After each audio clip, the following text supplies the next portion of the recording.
Okay everyone, so I just want to explain what this video is about.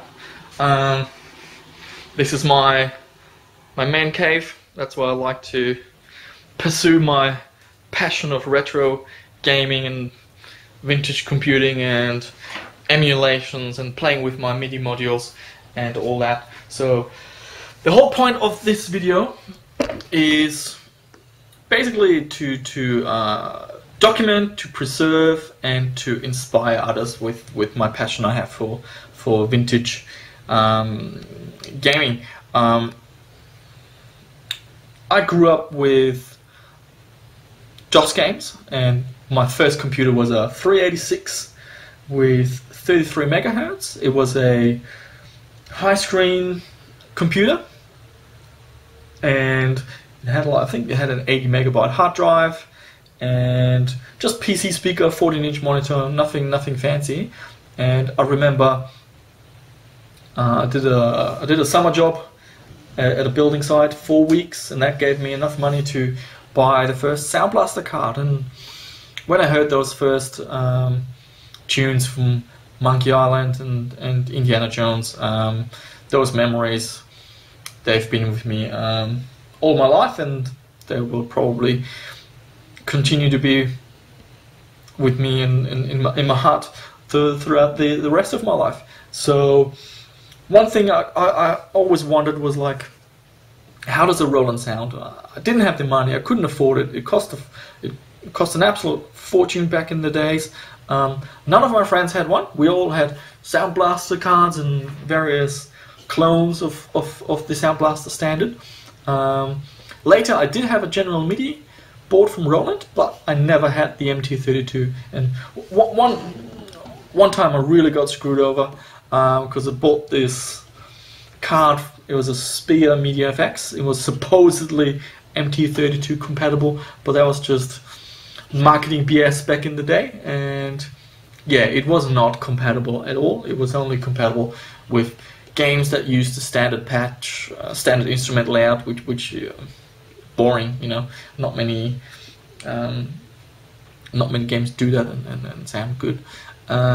So a couple of years ago, I fulfilled my childhood dream, and I went a bit nuts on Japanese auction sites, and I purchased various Roland MIDI modules, and I started researching on various websites, and I'm gonna credit those websites at the end of the video.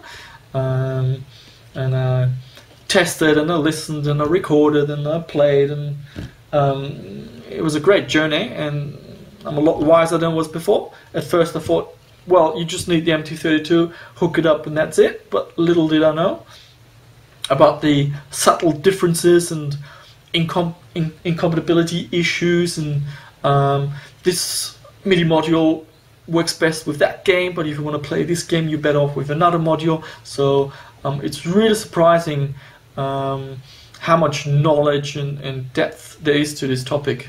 It's not just the case of buying a unit and hooking it up. There's so much more knowledge to it. There, even within one version of a MIDI device, there are different ROM versions which can have an impact on certain games. And the aim of the video is to educate, to document, to inspire, and hopefully you enjoyed it. It's a very long video. I mean, I knew from the beginning it's going to be long, but it's a lot longer than I thought it would ever be. But I tried to cover all the aspects and don't leave anything out, and try to stay unbiased. And everything I claim, I'm going to back it up with recordings and footage, so it's not just my word. Hopefully the evidence speaks for itself, and by the end of the video you should have a very good knowledge of all the MIDI, all the versions of MT-32 MIDI modules and CM versions, and how to hook it all up, what cables you need, what buttons you have to press to access hidden functions of the unit. Basically, you're going to download the knowledge I've accumulated over a couple of years in one video, and maybe you get inspired and you're going to hop on eBay and buy a unit yourself and just experience the fantastic sound and the pleasure that these units give to me, and hopefully to you as well in the future. So next up, we're gonna start with an overview of all the units. It will be a little bit boring because it's basically a table that has all the pros and cons of the various units, but it has to be done. And then later we're gonna look at each of these topics in more detail, and as the video progresses, you'll get more and more knowledge and a better idea. And if you then go back to the beginning and you watch that bit with the table again, it'll make a lot more sense to you. So hopefully you'll enjoy, and yeah, have fun.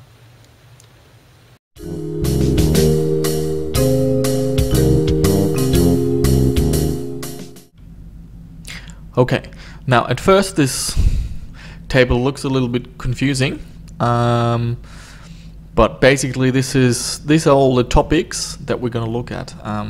The main thing I want you to get away from this is that between these MIDI modules there are subtle differences. So unfortunately they're not all the same. Certain modules have bugs, certain modules only work with certain games 100%. So part of me, well, big motivation for me doing these videos is that I want to document all these differences and just share that knowledge with you, because I always find it annoying that you think something is authentic or accurate, and then later you find out, oh no, there's a bug. You should have used something else. So at the top, I've got the different MIDI modules. I've got the MT-32 old, MT-32 new, the CM-32L, the CM-64, and the CM-500. There's also one other product here. That's the LAPC-I. That's an internal card,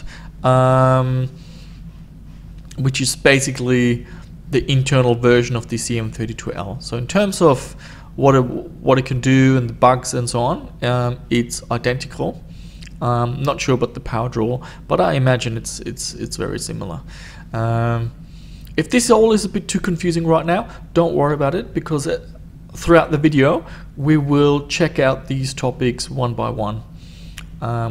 So just a few things I want to explain straight away. MT-32 old, for example, is the only one where certain games will be 100% compatible with.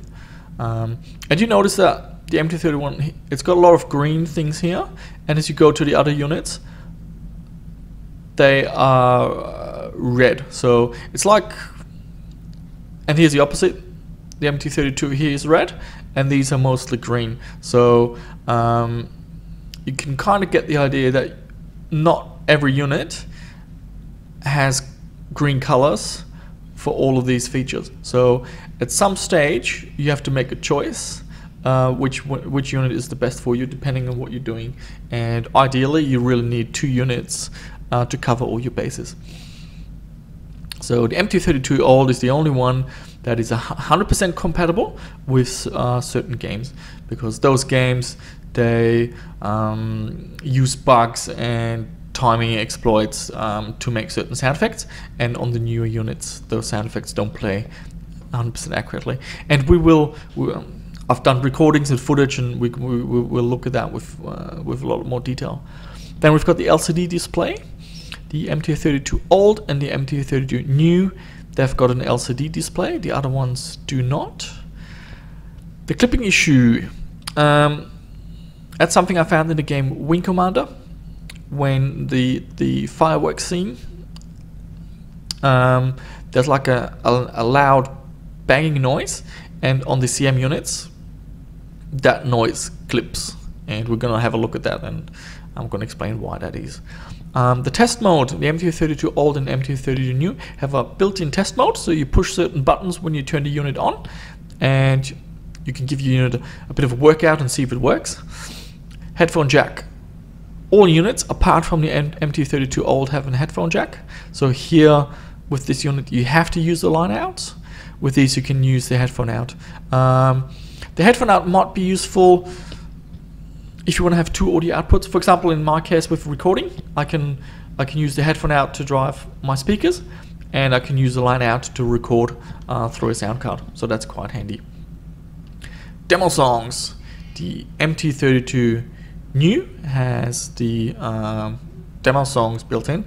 Also, one unit I forgot here is the MT-100. That also goes in here. It's based on the same internals basically. So everything I'm saying to this also applies to the MT-100. So the MT-32 new and the MT-100 have the demo songs built in. Next we have the buffer overflow issue.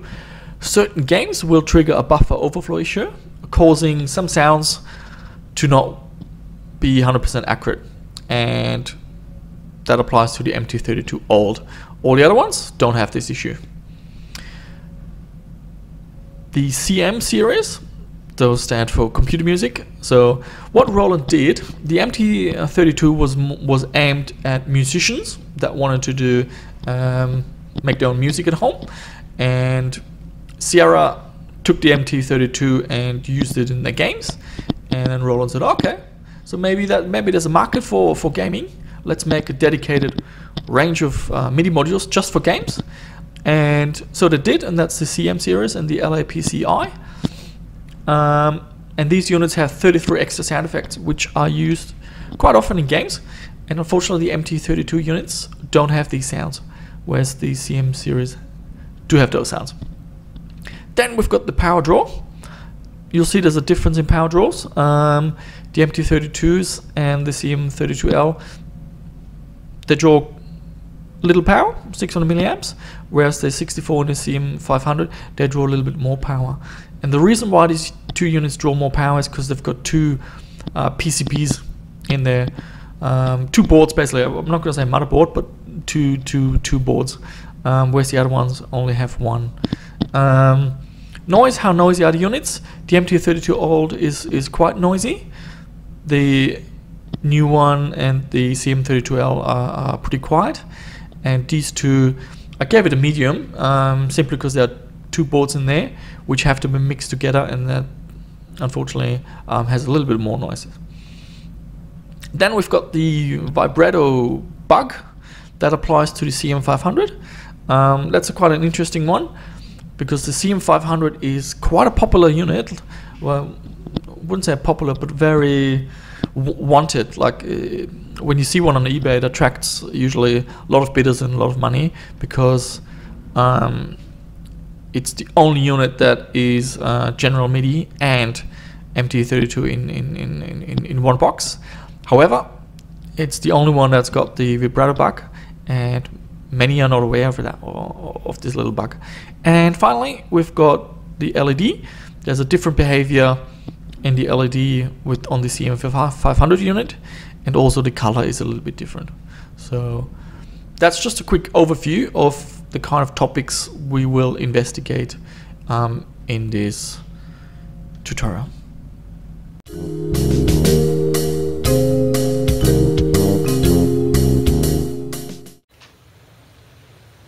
Okay, so in this part we're gonna have a look at the original MT-32.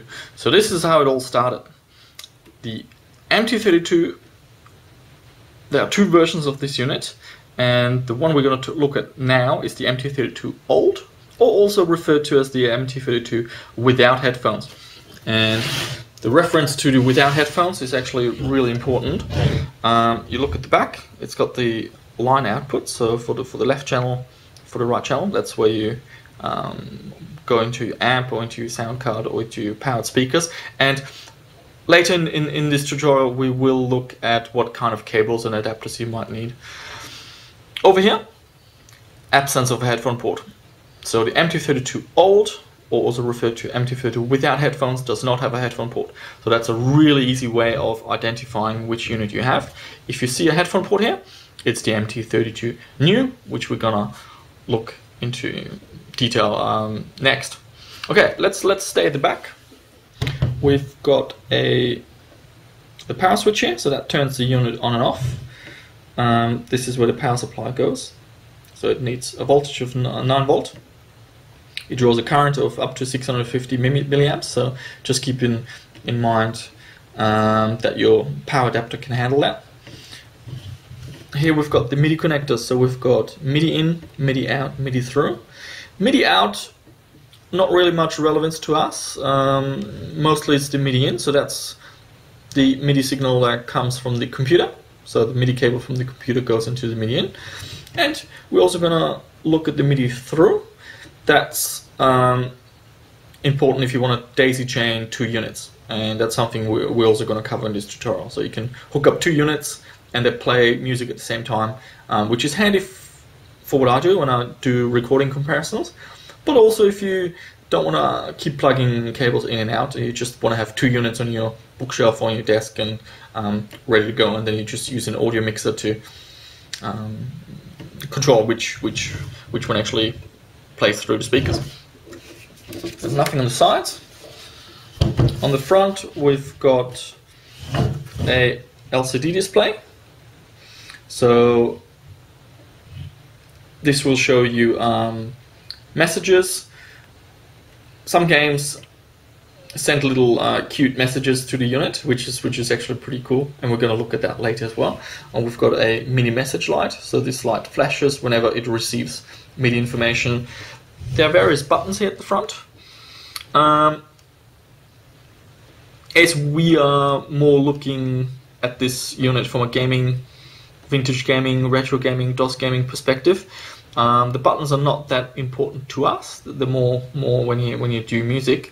However, there are certain button combinations you can press to, for example, check what ROM version you've got or to access the test mode. And these are all things we're going to look at with more detail down the track. This is the volume wheel. Yeah. Okay. So let's talk about some of the pros, some of the cons of the MT-32 old. I've got a little list here. So first pro is the MT-32 old is the only unit where many games will sound 100% accurate with. So I'm just going to rephrase that again.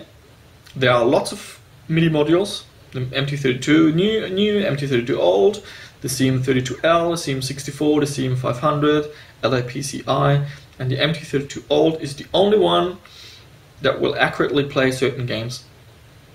Specifically games from Sierra and Dynamics, and specifically its sound effects and custom instruments. So standard stuff, there's no problem. So, but what they did, because the MT-32 it can be customized. You can do your own custom patches. So if you want to have a unique sound, you can do that. And there are subtle differences between the units, and you'll find that certain sounds don't play the same on other units as they do on the MT-32 old. So for those games, the MT-32 old is the reference, and that's what it's supposed to sound like. And once again, we will have a look at this later. I'll have recordings, and we're gonna compare some games where I'll point out the differences. Another good thing about the unit is it's got the LCD display. The CM units don't have that. It's got the MIDI message, so you always know if information is being received. So if you're diagnosing a problem and you see that the MIDI message is not flashing, then it gives you a hint of what the problem might be. It might be a cabling issue, or your MIDI interface doesn't work. Downside of this unit is it's the only unit that has the buffer overflow issue, and again we're going to have a look at that later. Some games that trigger this issue and what the consequences are. The buffer overflow issue is basically when games send information too fast for the unit to handle. It just can't cope, and it'll throw a buffer overflow error on the display. and as a result, certain instruments, certain sounds won't sound 100% accurately. All the later units are fine, but with the MT-32 old, the game developers, they had to put in certain pauses to slow down the data transfer, and if they didn't, you run into issues on the MT-32 old. There are some relationships with the speed of the computer, so the faster your computer, the more likely you'll run into the buffer overflow issues. For example, I've noticed on my DOS machine, when I disable the internal cache, lots of games will work fine, but with the cache enabled, certain games will start running into the buffer overflow issue. But some games, you can slow it down as much as you want, you'll still have the buffer flow issue. ROM versions, there are different ROM versions of this unit. All my units are version 1.07. Personally, I'm not aware of any major differences between the ROM versions within the MT-32 old series and how they affect game compatibility. I haven't found any major references on the internet either, so looking at it from that perspective, it shouldn't really matter. But if you can get a 1.07, then absolutely go for it. It likely has some bugs fixed and addressed. Another thing this unit does not have are the 33 extra sound effects. So the CM units, which are targeted for the computer market, have 33 extra sound effects like gunshot, footsteps, water, noise, and so on. The MT-32 does not support that, so you'll run into a lot of games where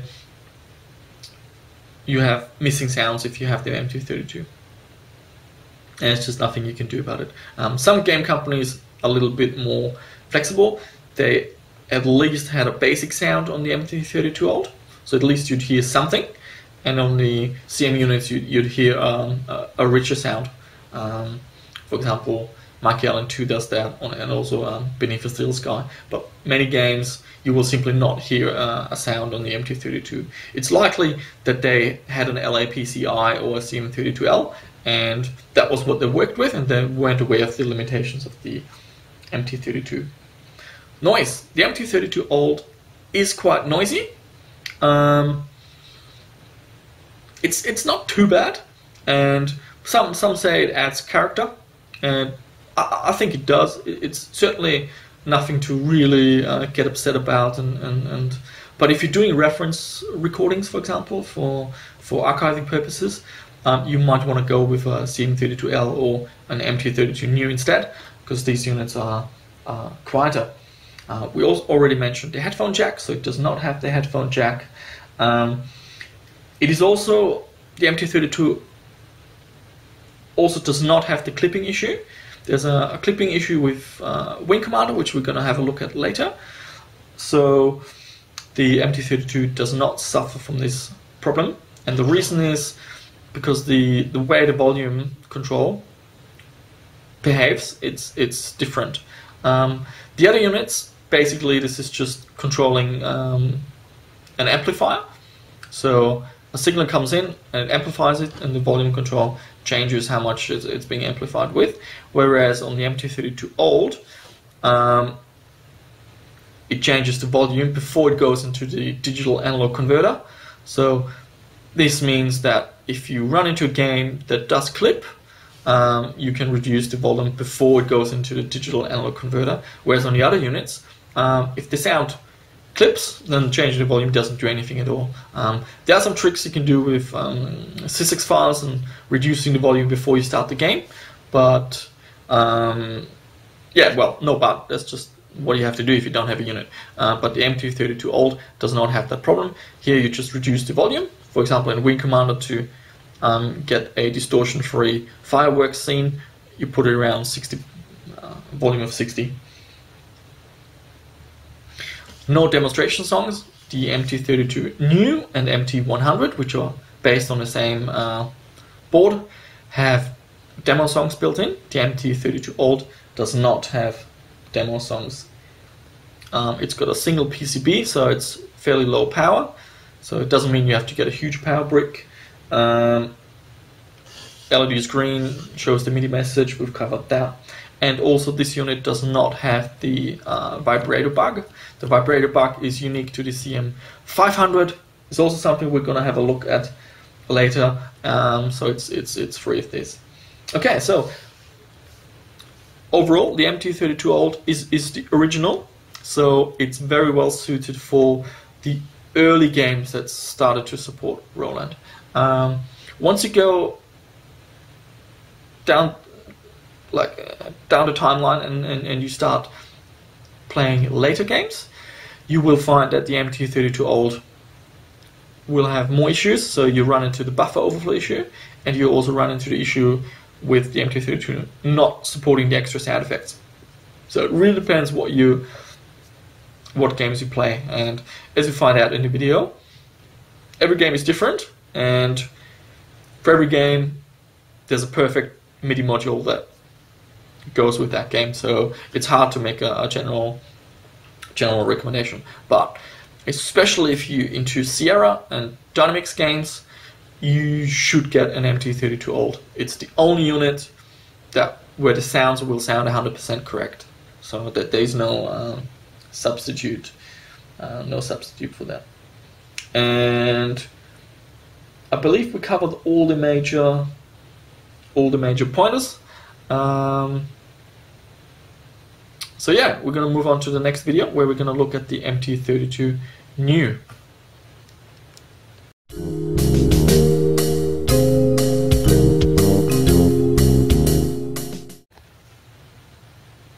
Okay, so in this part we're gonna look at the MT-32 New and also the MT-100, which is quite an interesting unit.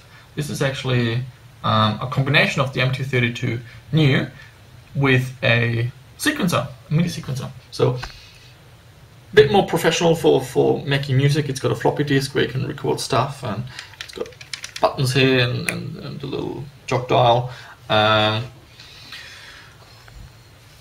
Not many people have the MT-100 for vintage gaming purposes, I suppose. But if you come across one, like if you see an auction or you have the opportunity to purchase one and the price is good, absolutely, it's not a bad buy. It is compatible. Well, it is the MT-32 or a new type built in. So I'm just gonna put the MT-100 away because we're gonna focus on the MT-32 New. So from the front, it looks basically identical to the MT-32 Old, so there are no distinguishing factors. But once you go and have a look at the back, there's your headphone port. So that's the easiest way to distinguish the MT-32 Old from the new one. If it has a headphone port, it is the MT-32 New. Everything else, all the other ports, all the other plugs are identical, so nothing has changed. Nothing has changed here. All the buttons in the front, they're also the same. So let's have a look at what actually has changed. The bad news is that this unit is also not 100% compatible to the MT-32 Old anymore. So remember when I said in the MT-32 Old video that it is the only unit where certain games will sound 100% correct? That's just how it is. The MT-32 New is a different unit, so it means that those games will not sound 100% correct on this unit. It also doesn't have the 33 extra sound effects. Positives. What does this unit offer that the MT-32 Old does not? Firstly, it does not have the buffer overflow issue problem anymore, so at least every game will work with this unit. It is also quieter, so if you're doing recordings for reference or for documentations, the MT-32 New has slightly noisier, less noisier output. It does not have the 33 sound effects either, so in many games you'll simply have no sound, whereas on a CM unit you'll hear certain sounds. It does have the headphone jack, which is pretty handy. For example, what I like to do is I use the headphone jack to plug in my powered PC speakers, and I use the line out, which goes into the USB sound card of my capturing station, and that way I can do recordings while also listening and playing on the computer without any having to mess around with the cables. It has a display just like the previous one. However, the way the LCD display behaves in games is slightly different, and we will look at this in a later video. Basically, the difference is that on the MT-32 Old, when you launch a game, you see like a little message displayed, like Origin Systems or LucasArts or something like that. And then that message goes away, and you'll see the instruments playing and the names of the instruments. Whereas on the MT-32 New, the message remains on the screen. So that's a subtle difference between the two units. Demo songs, the MT-32 New and also the MT-100. So whatever I mentioned here in terms of features also apply to the MT-100. Just keep that in mind.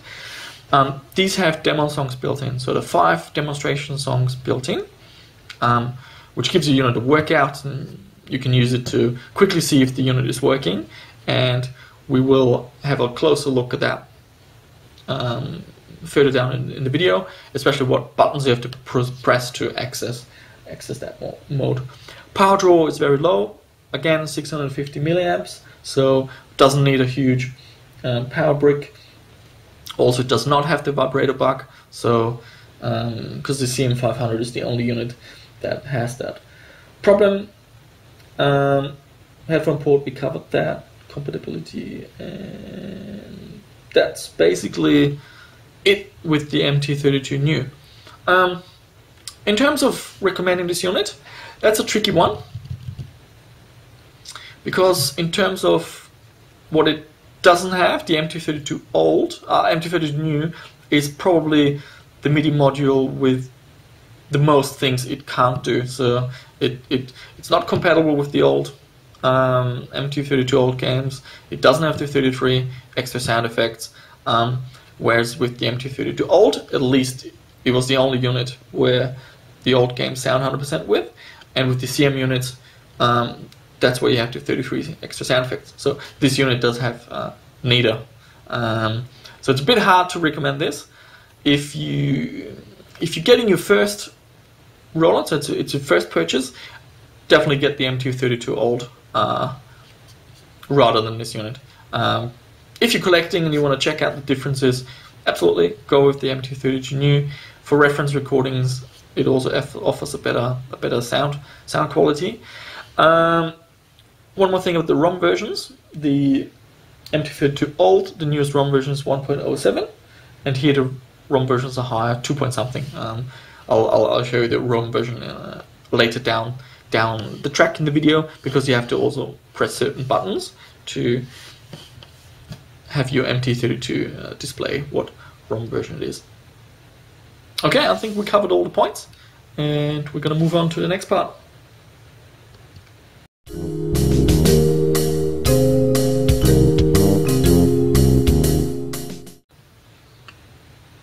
Okay, so in this video, we just want to get a quick overview of the CM range of MIDI modules before we look into more detail specifically with the units. So the CM range of MIDI modules was created by Roland to cater for the computer market. CM stands for computer music, and Roland was pleased with Sierra introducing the MT-32 to the gaming computing market, so they thought, well, let's make a range of products specifically for the computer market. Let's strip away the display, the buttons, let's lower the cost a little bit, and let's target the computer market separately. And that's what they did. So we've got the CM-32L, the CM-64, and the CM-500. There's one new term I want to explain, that's the LA. LA stands for linear arithmetic, and that's basically the technology behind the MT-32. And so from now on, when I say LA, that just means it uses the same technology as the that linear arithmetic is the technology that the MT-32 uses. So the first module, the CM-32L, is the basic MIDI module for the computer market. The CM-64 is an interesting module. It's a combination of this module, so it contains the CM-32L PCB plus a second board, the CM-32P, which is a PCM board. PCM is just sound samples, so sound effects. So the CM-64 actually has 2 units inside, and we're going to have a look at some photos later to show that. For the context of playing MS-DOS retro games, not really relevant because none of the games use this feature, but there's a Japanese computer, the X68000, which uses these samples. And that's why on the logo it says LA/PCM, because it's a combination of LA compatibility and also PCM capability. Finally, we got the CM-500. So this unit launched last. So this came out earlier. That was the you can call it the final LA version, LA module for the computer. And the CM-500 is quite interesting because it's a combination of LA capability with general synth, or also known as, not also known as, but most people just know the term general MIDI, because that's really, in the context of games, general MIDI, that's what we're looking for. So again, Roland put 2 boards in this unit. They put a LA board. Now, it's not the CM-32L board. So the CM-64 has the same board as this 32L physically inside. The CM-500 has a slightly different board, and one change as a result of this is that the CM-500 has the vibrato bug, and we're going to have a look at that later. Also, the LED behaves slightly differently. But to sum it up, CM-32L is only for LA. CM-64 is LA and PCM samples, and the CM-500 is LA and general MIDI. So in terms of popularity, the CM-500 is very popular. If you see one of these on eBay, goes for a lot of money because you get 2 units for the same price. So with these, you also have to buy a sound canvas, for example, to get general MIDI, whereas here you have 1 unit and it does it all in one box. That's why this usually sells for more. Between these two, there are very minor differences. The CM-64 draws a little bit more power, is a little bit noisier, but apart from that, if you see any of these modules, just get it. It's well worth the investment, and you'll be very happy.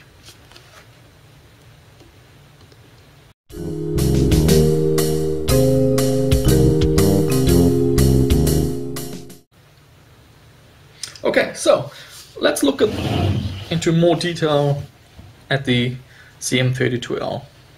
So it's got a volume dial here.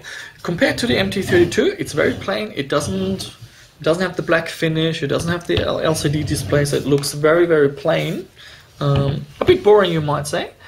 It's got a power LED, MIDI message light. So this light flashes when it receives MIDI information. At the back, we've got our power port. So this unit draws 600 milliamps, so a little bit less than the MT-32, but not much. And here we've got our MIDI ports, in, out, and through. And here are our audio sockets. So we've got our line out for left and right, and we've got our phone socket. Very sturdy unit, very well built. And just the design, not as nice as the MT-32. Okay, in terms of capability, one downside is, just like all the other modules, the MT-32 Old is the only MIDI module where many games will sound 100% with. So if you have one of these, some games, especially those from Zero and Dynamics, some sounds will sound off, and there's nothing you can do about that. That's just how it is. However, it has a lot of other pluses. One plus is it's got the 33 extra sound effects, and we will investigate that later with some video footage. So it does have the 33 extra sound effects because it's a CM range for the computer module. So for games, very good to have. It also does not have the buffer overflow issue, so not a problem. One thing it does have, however, is the clipping problem. So in Wing Commander, in the introduction sequence, you will have run into the unit clipping. There's one way around this. You can send a MIDI sys information to the unit to lower the internal volume. But yeah, it's just something worth pointing out. In terms of noise, this unit is very quiet. It is the quietest unit out of all of them. It's only got one PCB, one board inside, and very, very quiet. So if you want to do any recording for YouTube or reference recordings, I'd recommend you go with the 32L. No demo songs, so unlike the MT-32 new and MT-100, no demo songs. Also no display, so you can't see the messages from Sierra games and other games. You also hasn't got buttons, so you can't test what ROM version it is. You either have to open it up and have a look at the chip, or, as I'm showing later in the video, you have to use a computer, hook it up with the MIDI cable, and basically send information to the unit to then get the ROM version sent back onto the screen. It does not have the vibrato bug. The LED in the front is for MIDI messages, and it does have a headphone jack. And I believe that's... oh yes, there's one more thing. There are there's one ROM version in the CM-32L which has a clicking bug, and that's the very first one, the 1.00 ROM. If you have one of these, you can run into situations where you hear some clicking noise. And again, we're going to have a look what that sounds like later. So if you're looking at a 32L, find out what ROM version it is. You want to avoid the 1.00 ROM version. And another thing we have to talk about is the Roland LAPC-I. So the Roland LAPC-I, I'm going to follow up with a video after this, is an internal version of this module for the ISA bus. So 32L and LAPC-I, in terms of what they can do, 100% identical. Difference is this is an external unit, and the LAPC-I is an internal unit where you need a real 386 or 486 with an ISA slot. Okay, so this is what the CM-32L looks like when you open the unit up. It's a single PCB, and you'll see two references here. One says CM-32L and one says CM-64, and you can notice that this one is ticked. The reason for this is this PCB can be installed, sorry, not this actual PCB, but there are two versions of this PCB, one that goes into a CM-32L unit and one that goes into a CM-64 unit. We're going to have a look at the CM-64 later. So if you open up a CM-64, you'll find this board with slight modifications because it needs some connectors to another board, but they are fairly identical. So it's quite funny. There's a tick and tells you this is a CM-32L. That's where the audio sockets are. The MIDI ports are here. Your trim pot for the volume. So if you ever get a crackling noise when you turn the volume wheel, might be worth replacing the trim pot. And what else is of interest here? This bit here. This is the ROM chip. So if you ever want to read the ROM chip, that's the chip basically. And that's it. There's also a serial number here, and that's about it. Oh yeah. Later we will look at a clicking noise bug, and this unit does not have this bug because it's a newer version. It does not have ROM version 1.0. It's got a later version, and you can tell by looking at this chip. If it looks like this, it's a new version. If it's got a chip that's on a socket and it's got like dates on it with little dots, then it's the old version. But yeah, we're gonna have a look at that in more detail later.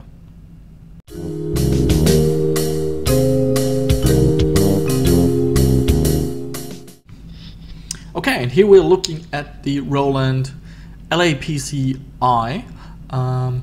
First I gotta say thanks to Ricky from dosforum.de who supplied me the pictures, because I actually don't have one of these cards.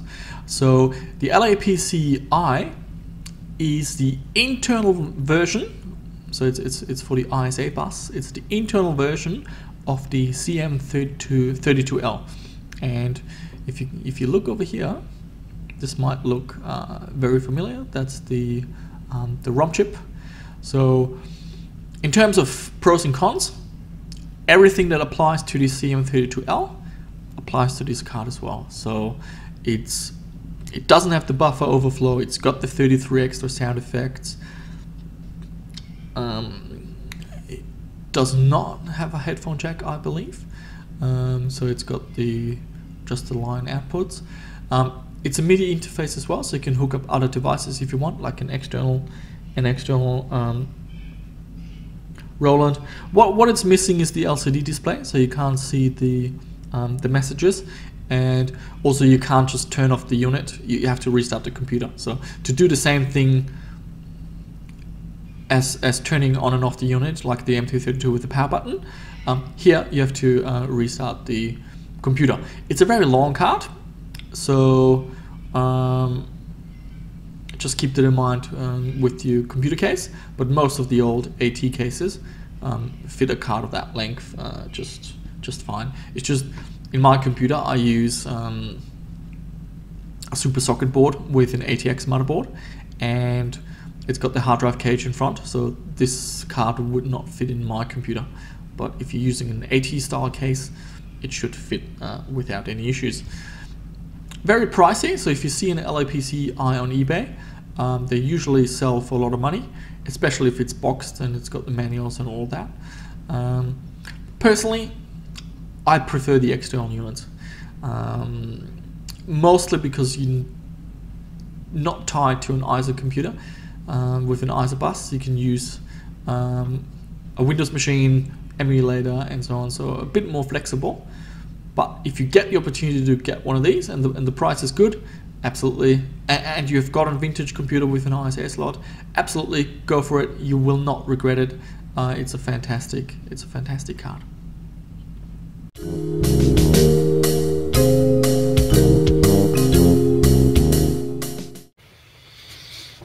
Okay, here we've got the Roland CM-64.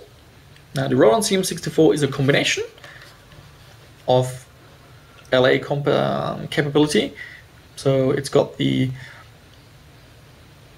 CM-32L board inside and a second board for PCM capability.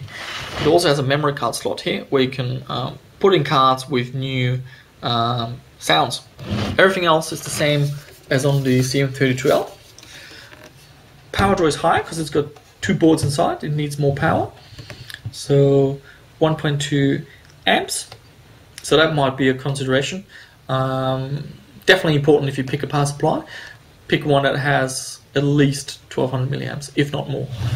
It's got the MIDI connectors, just like the other units, and here we've got the headphone and line out ports. Apart from that, there's not much different compared to the CM-32L because it has the same PCB inside. Same problem with the clicking bug.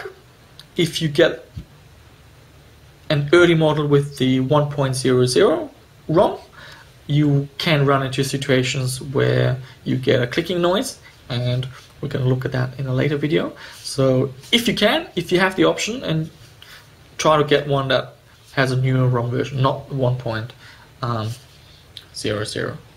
And apart from that, everything is like on the CM-32L. So it does have the clipping issue. It has the 33 extra sound effects. It's got a headphone jack. It's got no demo songs.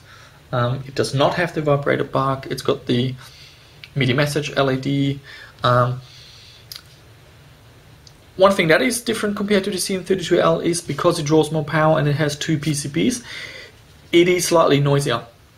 Because the 2 sound boards, the audio output has to be mixed together, and that introduces a little bit more noise. It's not much, but worth considering. So in terms of power draw, draws twice as much power compared to the CM-32L. So if you have a choice between the two, I recommend you go with the CM-32L, because the PCM side of this module is really not relevant for what we do.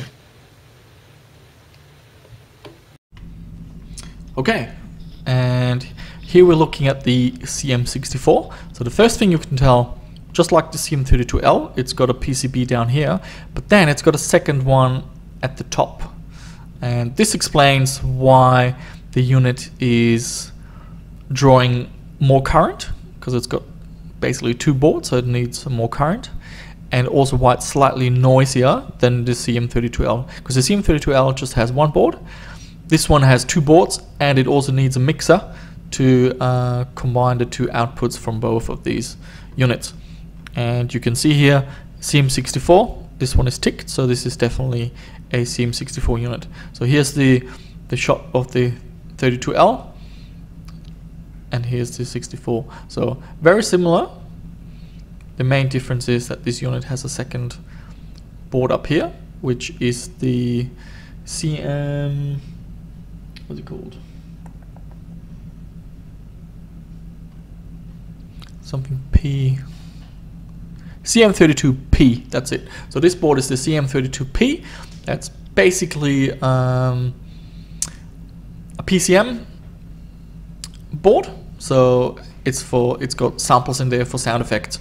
In terms of playing DOS games, totally irrelevant. No DOS game uses this. This was something some Japanese computer called the X68000 was using to offer better music, but in terms of DOS games, irrelevant. So if you see a CM-64, just grab it. It's a good buy. If you have a choice between the CM-64 and the 32L, I'd go with the 32L because it draws less power. It's quieter, not as noisy, and only 1 PCB, so chances are it might last a bit longer. Less chance of a failure. Okay, back to that ROM chip I talked about. Here's my second unit. You can see it's got this chip with the, actually it's not a date stamp, it's a version number. You see the difference?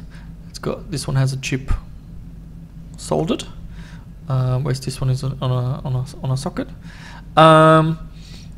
And this is the old, the 1.00 ROM version, and this one has the clicking issue, which we're going to have a look at later. So this is what the ROM chip looks in detail. So version 1.00, and it's also got the serial number here. And easy way to with the serial number, if this one has a Z in there, whereas this one starts with an AC. Certain serial numbers tell you if it's an old or new version, so that's another way of checking which unit you have. The clicking bug is not that major. I really haven't noticed anything in games yet, but if we're looking into that much detail, we definitely have to mention it, and it's something I would consider, because you can just ask the seller, does he know what serial number it is, or what BIOS version and what ROM version, and yeah, if he knows what he's talking about, he should be able to tell you that.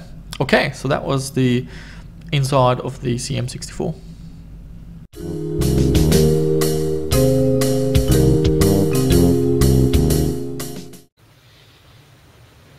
last but not least, we're gonna talk about the CM-500. This is a very, very, very interesting module because it combines LA compatibility and general synth or general MIDI. There are two versions of this module, depending on the sticker. For the context of playing general MIDI games under DOS, doesn't make a difference. So let's have a look at the unit. One difference is this LED here. All the other CM units have a green LED which will flash when it receives MIDI signals, MIDI information. The CM-500, however, has an audio LED, so it will not light up if MIDI information is sent, but it will light up when sound plays. So slightly different, and the color is also different. It's yellow, orange, or something like that. On the back, let's have a look at the power draw. We're looking at 1 amp, so just keep that in mind that you need a slightly beefier power supply. Then we've got our usual MIDI in, out, and through. We've got our headphone sockets and left and right. So these are once again 6.35mm or 1¼ inch jacks. And now this is where it gets interesting. This is the mode selector. So the CM-500 has 4 modes. Of interest for us are only 2, B and C. So you just turn it to change the mode. I highly recommend, well, that's what you should do, is turn off the unit whenever you change the mode. So power off the unit, change the mode, and then power it back on. So which mode is for what? Mode B you want to use when you're playing a MT-32 game, like Space Quest 3 or Heart of China. Part C you're going to use when you play a general MIDI game, like Doom or Privateer. So those are the 2 main modes. The other ones, they do different things, but don't interest us for what we're doing in the context of playing games. Apart from that, what else is to say about the CM-500? It's slightly noisier compared to the 32L, because once again it's got 2 boards in there and they have to be mixed together. It's got a headphone socket. It doesn't have the buffer overflow issue. It will produce a clipping issue in Wing Commander, so it still has the clipping issue. Power draw is 1 amp. The LED is different, we talked about that. It's got 2 PCBs, no demo songs as well, and also no display, so you can't check the ROM number and you can't see the messages. And finally, let's come to the main downside of this unit. Officially, this unit is not the 3rd generation or something like that.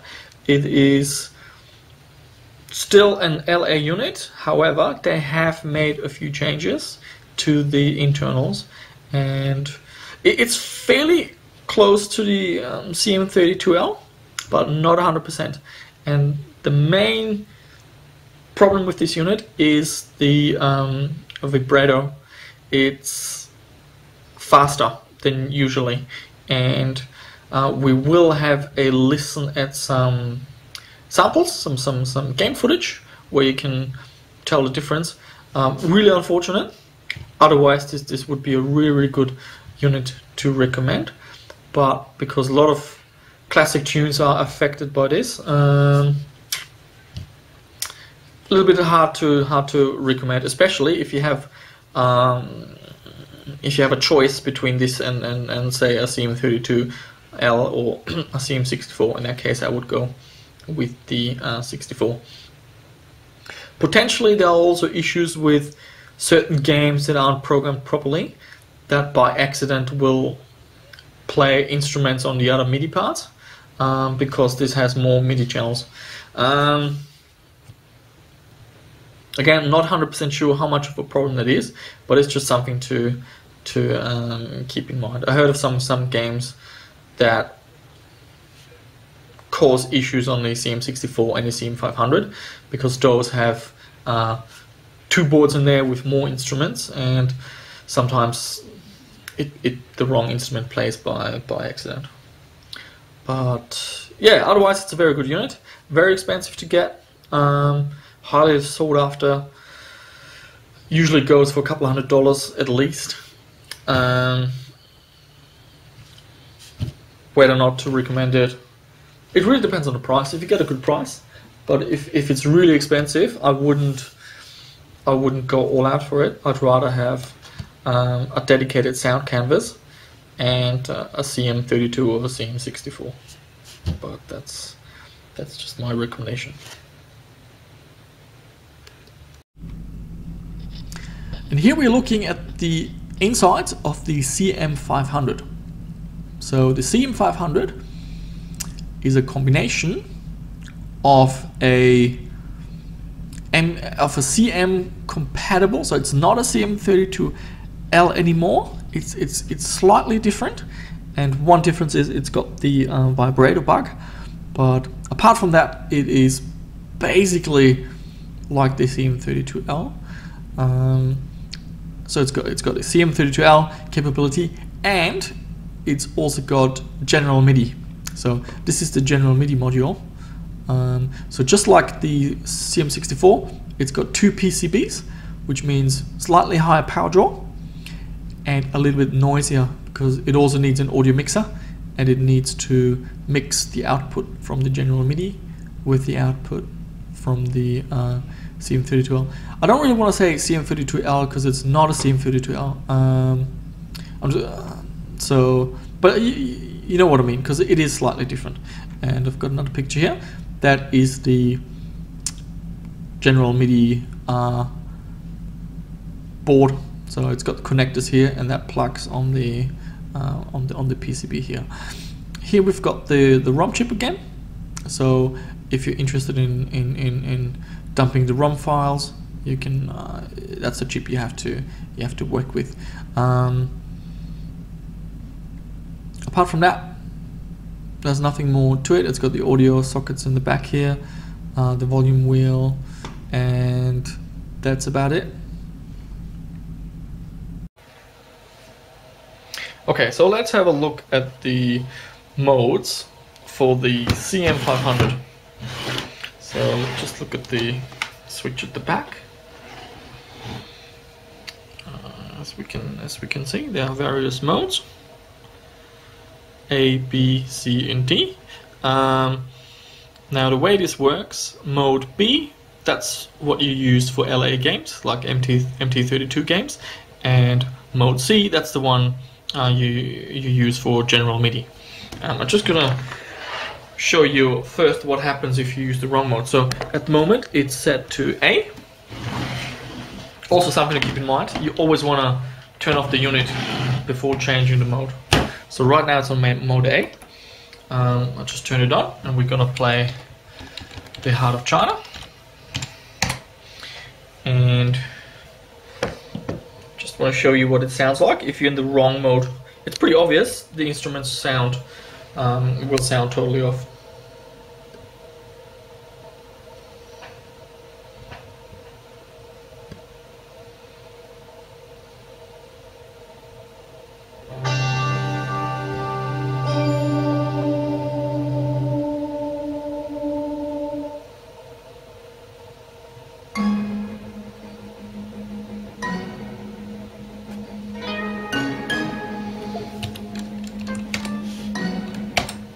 So that's how the game should not sound.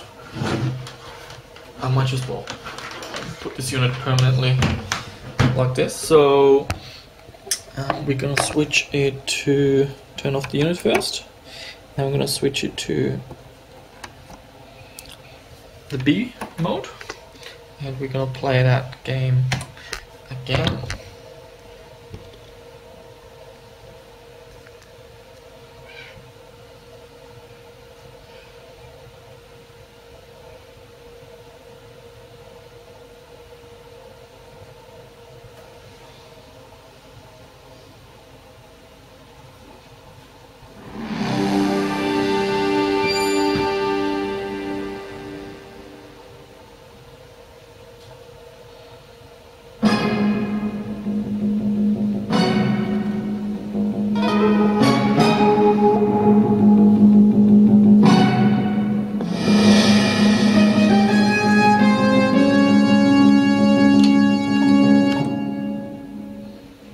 There you go. So that sounds a lot better.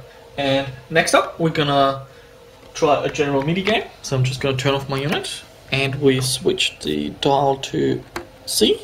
That's the one you want to use for general MIDI. And we're gonna play Privateer, because that's a general MIDI game.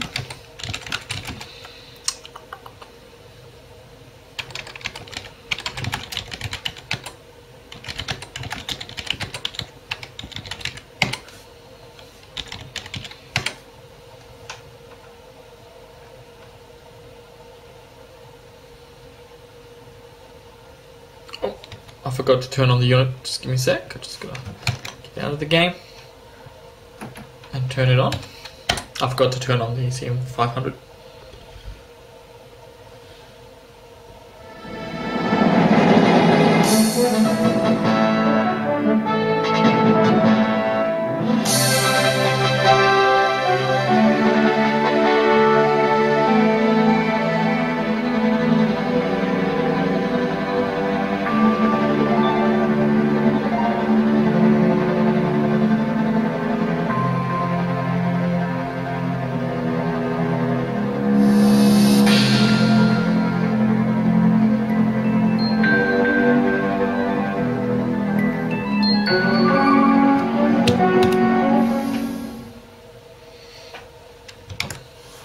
And there you have it. So that's basically how you change the modes on the CM-500. It's basically the dial here. Put it to C if you want to play a general MIDI game. Put it to B if you want to play a Roland MT-32 game.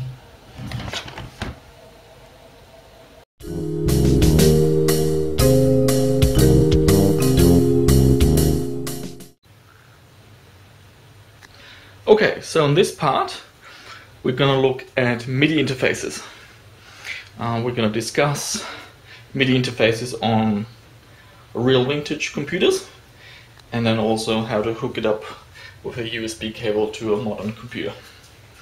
So, the main standard for a real vintage computer is called MPU-401. So that's the MIDI standard that specifies how the computer can communicate with the MIDI unit. Unfortunately, there are two standards. There's the MPU-401 UART, and then there's the MPU-401 intelligent mode. And the problem is that most sound cards, while they have an MPU-401 UART interface, are not compatible with the intelligent mode, and that causes some games simply not to work. Okay, so let's have a look at the options. On the left side, we've got some sound cards. That's a Sound Blaster AWE-64, and here is a Sound Blaster 16. Now, both these cards have the MPU-401 UART interface. In a nutshell, many games will work with the Roland MT-32, but some will not. Some games you can get going by using a patch, like a software patch, but there will be games that simply don't cooperate. The MIDI interface on these cards is the game port.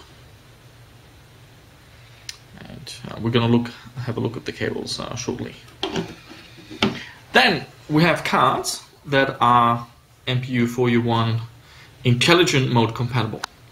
For example, here we've got the MPU-401 AT from Roland, and here is a card from MIDI-Man. I recommend you get something from Roland, just to be sure, just to guarantee 100% compatibility, and there are various cards you can choose from. MIDI-Man is one brand that does alternatives, and there's another one called Music Quest, so keep an eye out for one of those. Whenever you purchase one of these, make sure you get all the cables. So the Roland has these mini DIN cables, so just make sure that the cables come with it. and the Miniman comes with one of these ports. So you need an adapter cable from the D's up to MIDI. The cable on the Roland looks like this. It's got a mini DIN cable here, and then you've got the MIDI port over there. Now with the sound card, you need an adapter that goes from your joystick port to MIDI. I'm just going to show you how to hook this up. So I'm just going to put my camera here. Give me a sec. There you go. Here's my cable. So on this end, and then this is my MIDI adapter. I just plug it in like so. And we follow the cable. On the other end, you'll have two MIDI adapters, and one says in and one says out. And it's always the out which goes into the Roland. So we're not interested in the in. The in is just gonna not be hooked up to anything. So out, and that goes into our Roland. So I've got an MT-32 over here. Just gotta find the in. So here I've got MIDI in, and that's where the cable goes.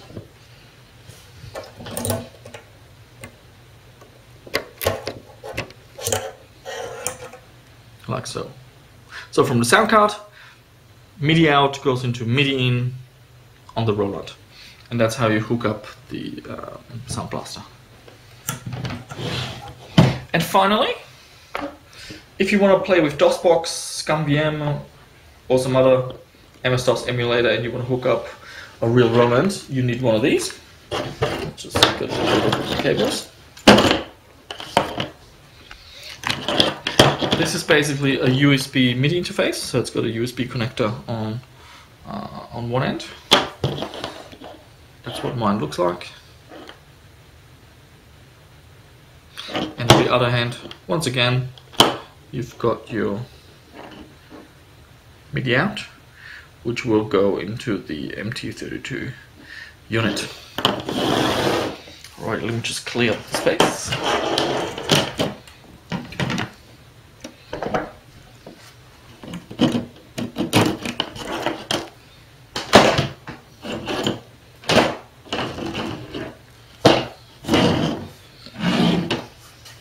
Okay, just to summarize it, two standards, MPU 401 UART, which pretty much all the sound cards offer.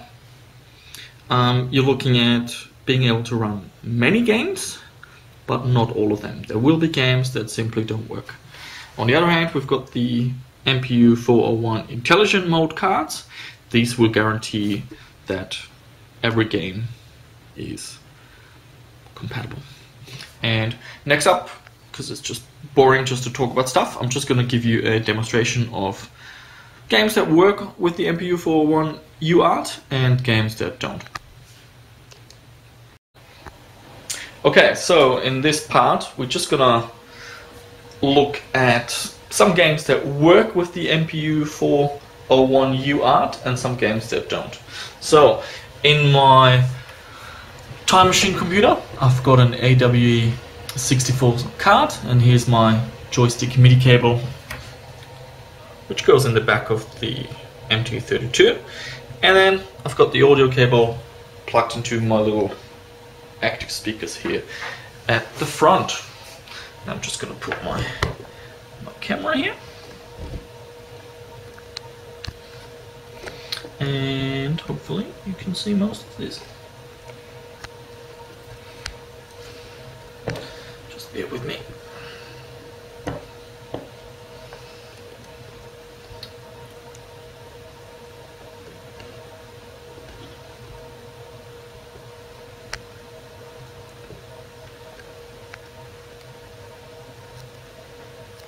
There you go.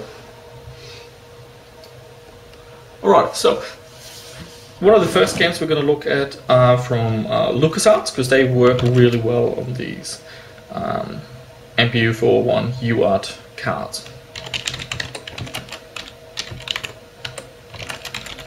So we're just going to try Monkey Island.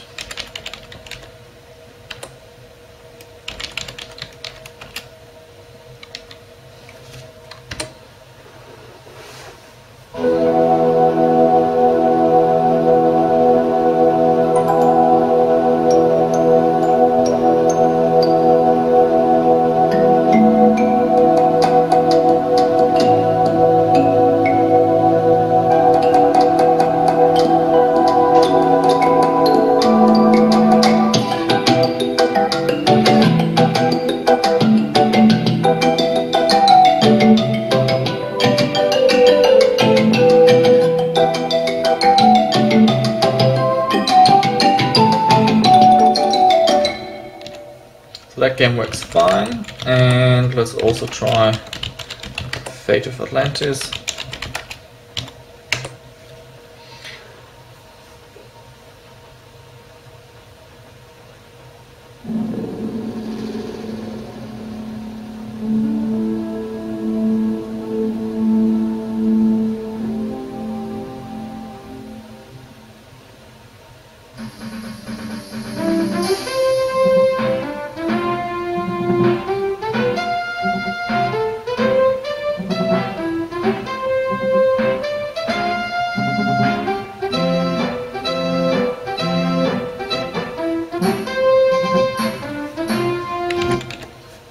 Okay, so these games work just fine.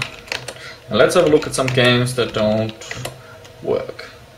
Let's start with Gateway.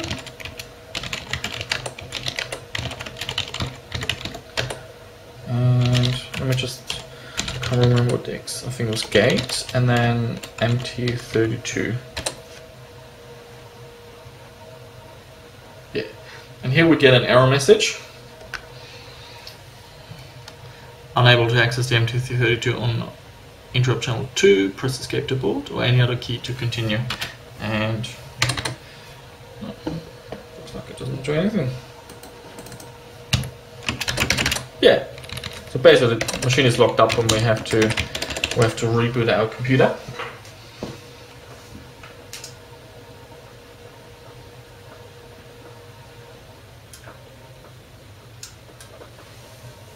So that was one example of a game that simply refuses to work on the MPU-401 UART. And some games give you a message, some don't. Gateway actually gives you a message, so you can kind of figure out what the problem is. Other games, just no error message whatsoever. So another game we're going to look at is Wing Commander.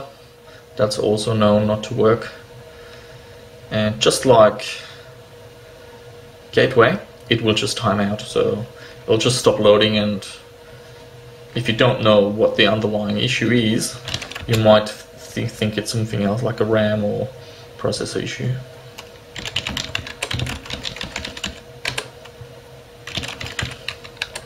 So here I'm just going to run the installer, just to show you that we're really selecting the Roland. And again, starts up just like normal. You can see the loading screen, but then it just, yeah, nothing happens. It doesn't proceed and continue loading. So just like with Gateway, we need to restart our computer.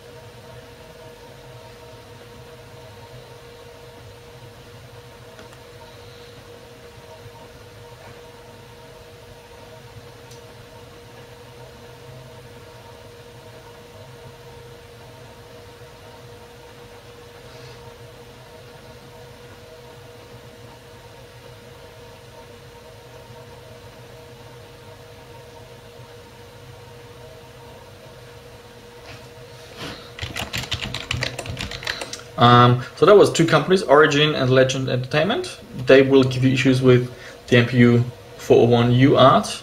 Sierra is another one. However, for many Sierra games you can actually get software patches to get them going. And let's see what else we've got here. I think Prince of Persia actually works.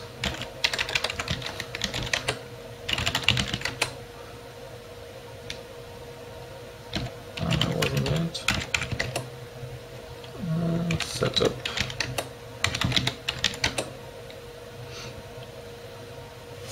Yep, Roland, all good. Yes.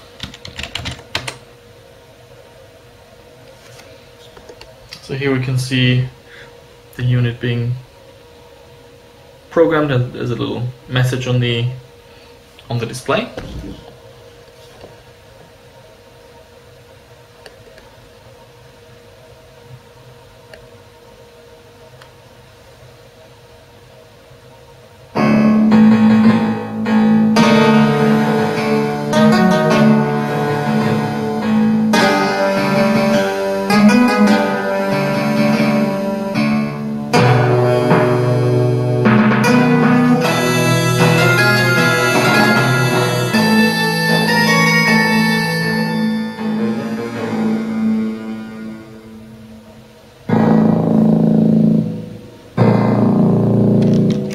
Okay, so that game works fine.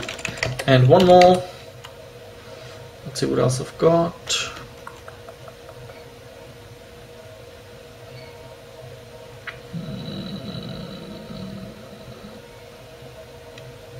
Let's try Elite.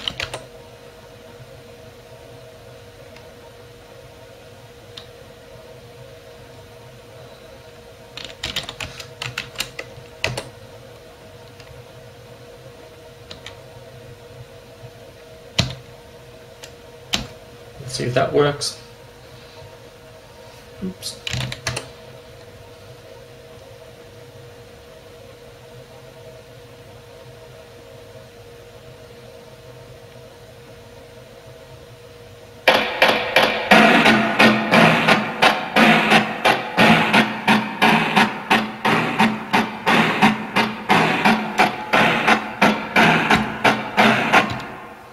Okay. Just got to restart my MT-32 unit. It obviously had some leftovers from the previous game, so let's try this again. But it appears that this game works fine with the MPU-401 UART.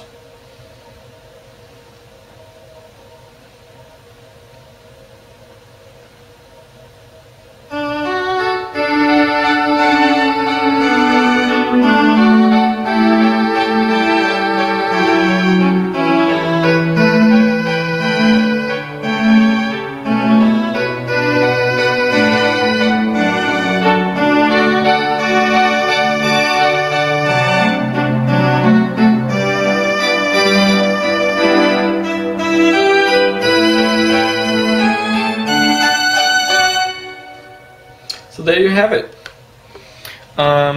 So in summary, many games will work with your basic sound card like a Sound Blaster 16 or AWE-64, but not every game. And there are some really good games like from Origin or Dynamics Sierra, although you can get patches for the Sierra games. So I highly recommend that you do get one of these. A MPU-401 intelligent mode from Roland, or a Miniman, or a Music Quest alternative. That way you're guaranteed that all your games will work 100%.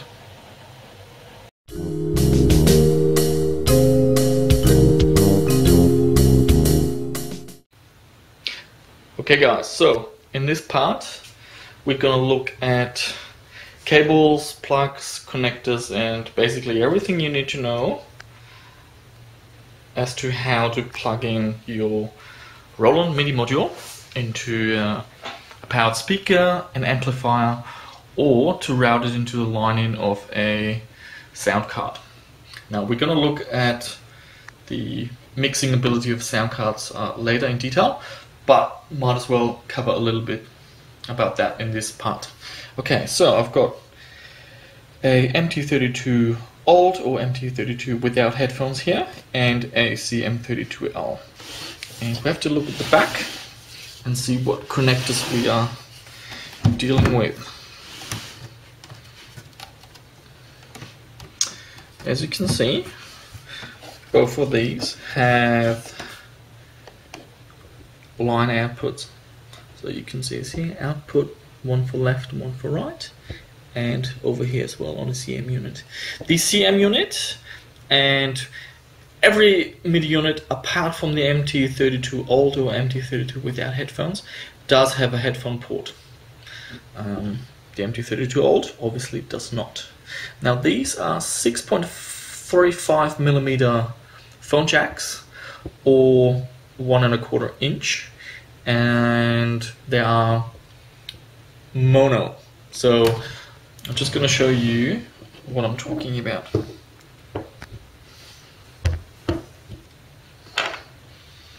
This is basically the connector we are dealing with. So 6.35mm and mono. You can see the difference between one that's stereo. Stereo, they've got 2, and the mono only has one ring. So that is the main difference. Now let's deal with this first scenario. So let's say you've got some powered speakers, like in my case, I've got some Logic speakers, and they usually have one of these.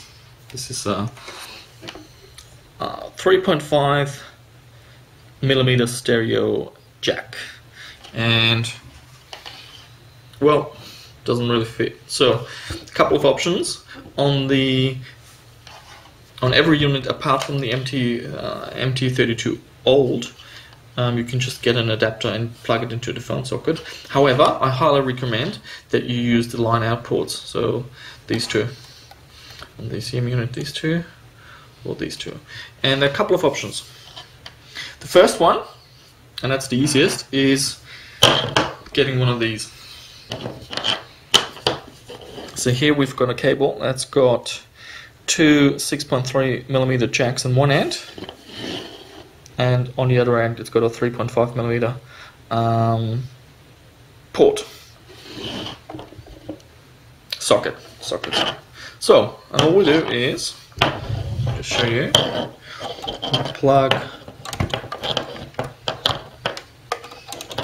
we plug that in like that, and then we use the 3.5mm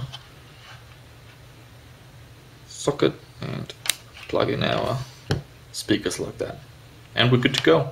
Now at the front you can then regulate the volume. In terms of volume settings, I usually put it at 3/4 or something like that, not at maximum. And that's how you hook up amplified speakers. You know, those speakers you can buy in the PC section of your Target or Walmart or whatever. Okay, let's put this away. Second scenario, let's say you've got a dedicated hi-fi amp, and here we have two options. The first one is you have to convert these into RCA. So we can use these, and they're quite cheap. You can just get them on eBay. So these are 6.3mm jacks into a RCA socket. And basically what this does is it just converts the plugs to the back. So we put one here and one in there, and now we've got RCA plugs, and now we can use like a standard RCA to RCA cable.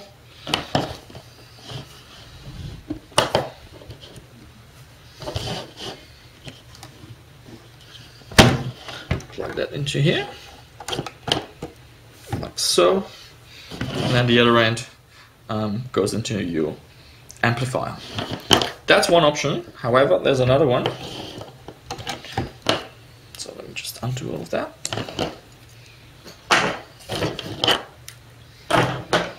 You can get one of these cables that does it all for you. So this cable has, it's got the 6.35mm phone jacks on one end, and it's got the RCA jacks on the other end. Initially I've struggled finding these cables on eBay, but when you search for mixer cable, you'll find them straight away. Seems to be a very popular standard with DJ mixing equipment or karaoke and that kind of stuff. So basically it saves you from using those adapters. So that goes in like that. And then the other end goes into your amp.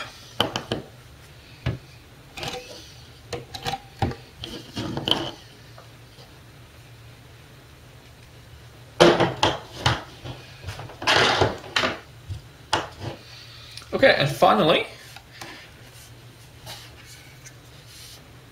we're going to use the mixer on a sound card. So this is just a standard Sound Blaster 16, and if you look here closely, you've got a line input here. So it's got a line. Hang on, let me just do it that way. So line out, microphone in, and line in straight at the top. And the reason you might want to use this solution is if you don't have an external mixer. So the whole idea is that the speech comes out of this card, and you can also play your Ad-Lib and Sound Blaster games, but you want the MIDI music to come from here. So you have to mix them together, otherwise you have to have two sets of speakers. And in this case, what we do, you can get one of these cables.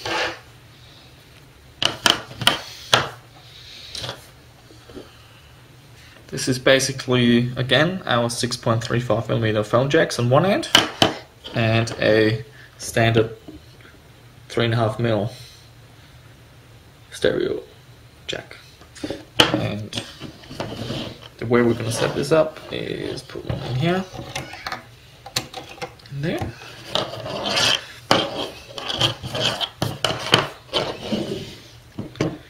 And the other end goes into our line input.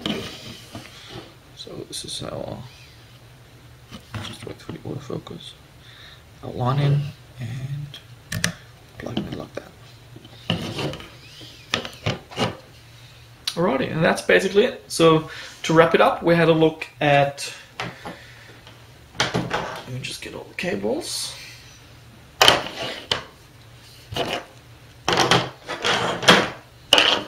Getting one of these to hook it up into a powered PC speaker. Either get these adapters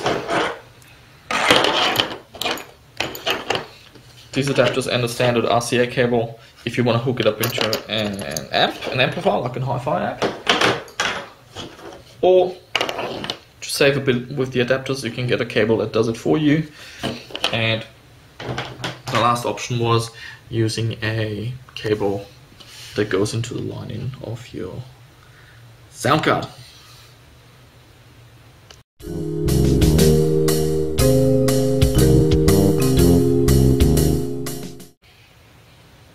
Okay, in this part we're just gonna quickly talk about power supplies. Roland is a Japanese company, so if you import a MIDI module from Roland, it will likely come with a Japanese power brick. Now in Japan, just like in America, they run on 110 volts, whereas in Europe and Australia we use 220, 240 volts. So you need a transformer that converts the voltage. However, an easier way is just to get a replacement AC adapter. Now, eBay is my best friend.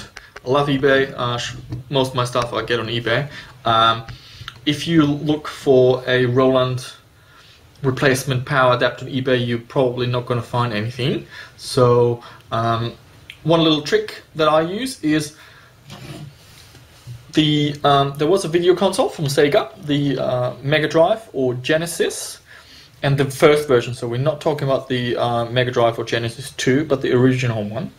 And that power adapter works perfectly with the Roland. So basically what I did, I hopped on eBay and I found a replacement adapter for the Mega Drive 1. So it's got the Australian connectors and it's got the 9 volts, so it's got a 9 volt voltage here, and the power rating is that's basically 1.66 amp, so that's enough current to draw even the power hungry units like the CM-64 and the CM-500. If you use a power supply that does not have enough current, you might run into issues like that some of the instruments start sounding wrong after a while, or your unit behaves a bit weird. So it's very important that you buy a decent power supply which has enough current rating to drive your Roland. If you're using one of the single PCB MIDI modules like the MT-32 or the CM-32L, you get away with a slightly weaker one. So because these units are rated around 650 milliamps, so with one of those modules you get away with a power adapter that says like only 1 amp or something like that. But just to be sure, buy a decent power supply. Don't save on that, because you potentially gonna have more issues.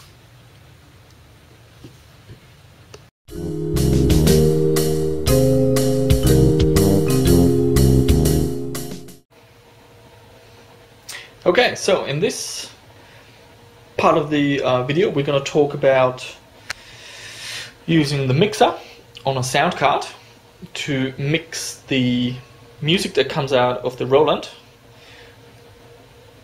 with the speech that comes out of the Sound Blaster. Now the late 80s games, so games like Wing Commander, Monkey Island 1, King's Quest 4, they only used the MIDI music from the Roland. However, later, like starting off with Wing Commander 2 and then Space Quest 4, the CD version, games started to use both. They offered MIDI music and speech through Sound Blaster. So you had to find a way to mix the two audio signals together.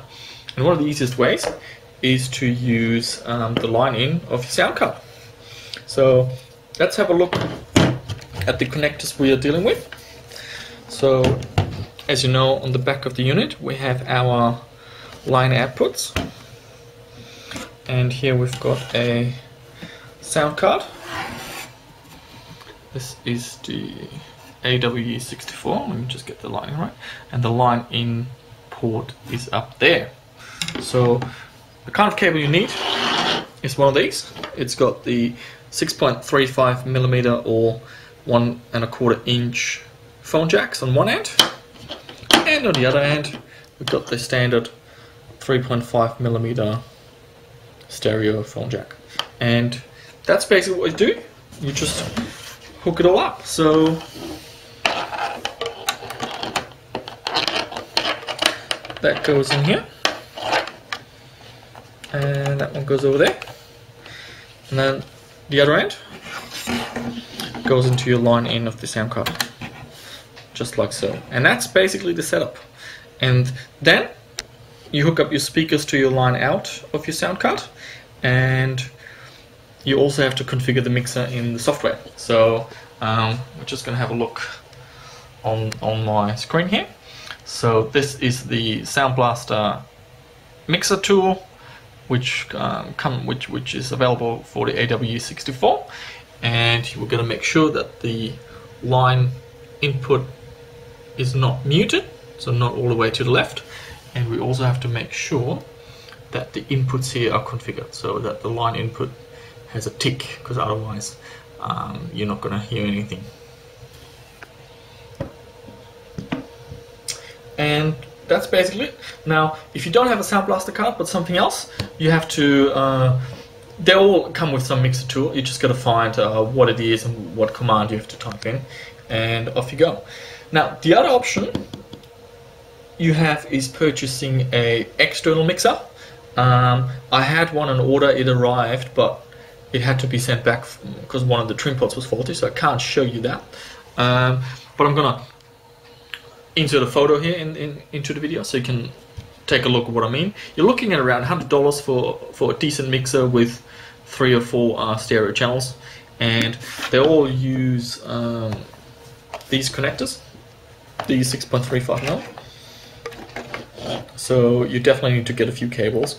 In terms of quality, and I've never tested this, but I have heard that the mixer that's on these sound cards is not the best in terms of sound quality. So if you want the best out of your system, it is recommended that you use a decent external sound mixer.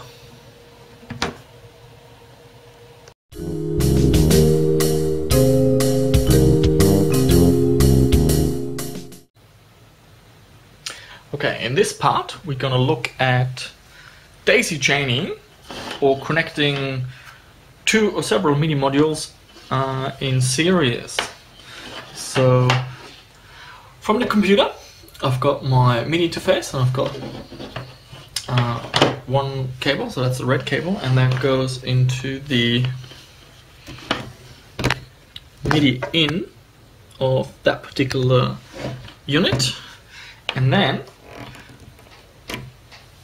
we have this interface here, the MIDI through, and basically you just need a short MIDI cable which goes from the MIDI through to the MIDI in of the second unit. So let me just put my camera here and just show you in detail.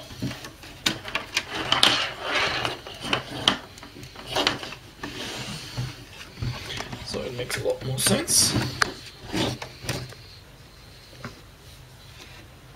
Here you've got the setup. So red cable goes into the MIDI in, then the MIDI through goes into the MIDI in of the second unit. And what this does is both MIDI modules will play at the same time. Now there is a slight delay, but I actually don't know how long it is, but nothing worth worrying about, to be honest. It's only if you add a lot more devices in series that the delays accumulate and add up, and over time you'll have a delay that's noticeable. When would you use this? Well, I use this for my recordings, so I can basically have 2 MIDI modules. They play the same game music from the computer, and then I can switch between the outputs and I can listen for differences. Another option is if you have a CM unit which doesn't have the LCD display, you can daisy chain a CM unit with an MT-32 unit, and that way you can read the messages while listening to the CM unit, just in case you want to have a cleaner noise output or the extra sound effects or whatever. Because there are games that use the extra sound effects and still display a message. So that's kind of funny actually, because on the one hand they support the unit with the extra sound effects, but they still program the message. So that's I find that quite interesting. And yeah, that's basically it. So that showed you how to daisy chain 2 MIDI interfaces, 2 MIDI devices together.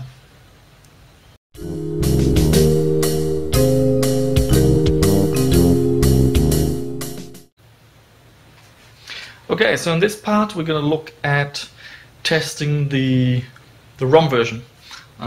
Again, just like with the various other modes, you have to push certain buttons before turning on the unit. So let me just adjust my camera a little bit. So I'm just going to power them all off. And the buttons we have to press for the MT-32 units, doesn't matter if it's the old or the new one, is part 4, rhythm master volume, and then we turn on the unit. So part 4, rhythm master volume, and then we turn on the unit. And this one is version 2.06 for 499.89. And let's try the other unit. So 4 rhythm master volume. That one is version 1.07, and that was from October 87. As you might have notice by the difference in the dates of the version. This is the MT-32 new, and this is the MT-32 old. And finally, let's have a look how to do the same thing with the MT-100. Just gonna unplug the power.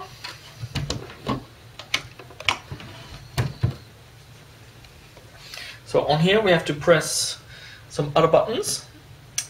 We have to press load and QD execute, and I think execute is the other one.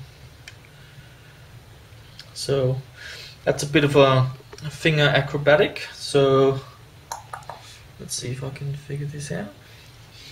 Actually, I might just adjust this that way so we can see what's going on. So load and QD execute. I'll just put my fingers there and execute, and we turn on the unit. Version 4. There you go.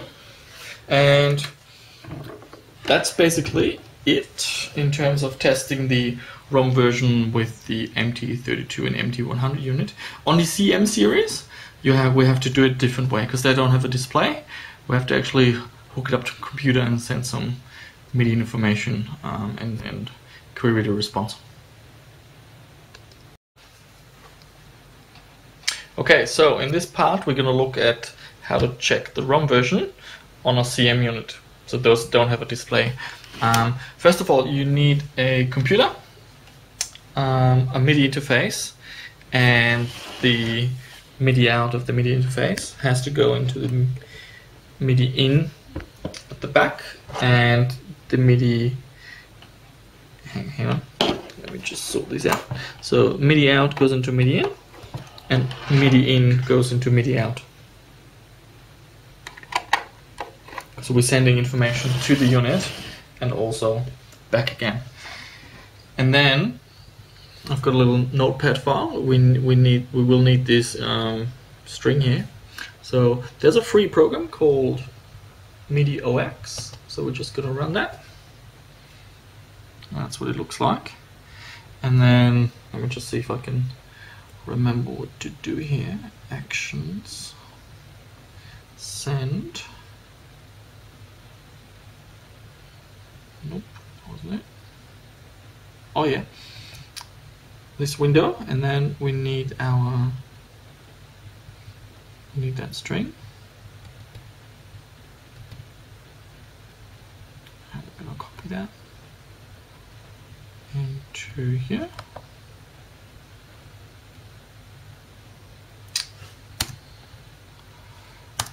And then we go, hang on, command window.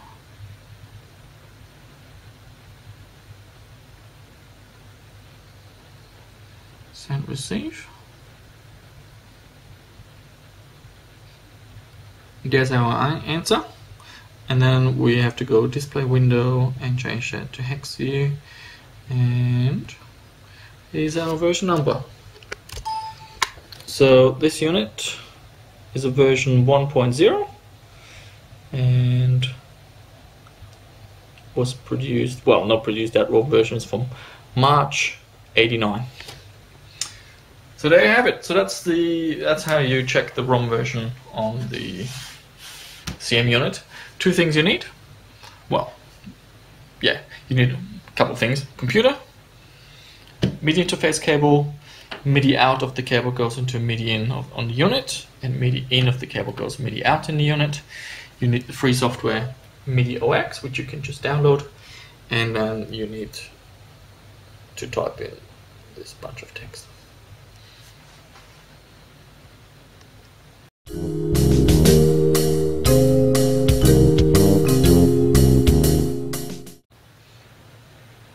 Okay, so in this part we're gonna look at the built-in test mode of the MT-32. So it's got a program built in that will test the unit, and it's quite handy if you're buying a second-hand unit and you don't have a computer nearby and you want to see if it works. You just power it on and press these buttons. You will need, however, a MIDI cable. There's one test in the test mode that tests the MIDI communication, and in order to do that you need to plug in a cable that goes from the MIDI out into the MIDI in. So basically it sends information through the MIDI out and then checks if it receives the information on the MIDI in. And that's it. So let me just adjust my camera. Now the way to access the test mode, you have to press certain buttons, and there are, let's have a look, let me just look it up.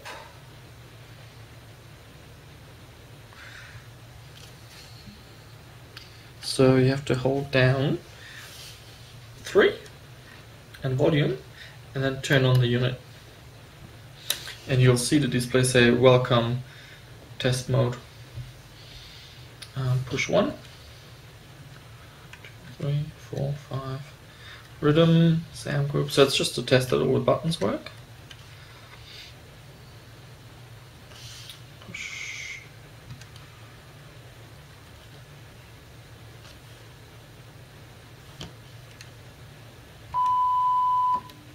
And now there are various tones, so frequencies.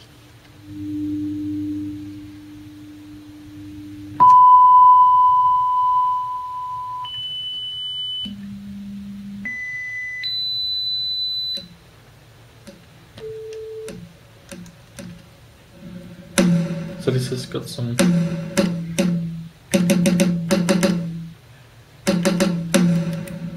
So something I noticed is that obviously I swapped the cables, so they were the wrong way around.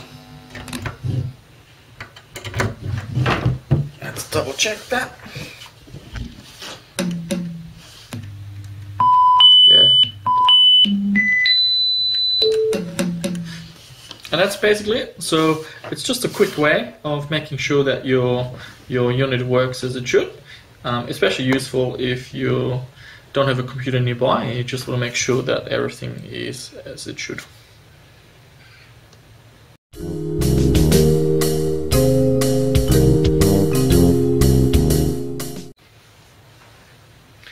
Okay, so in this part we're going to look at the demo songs.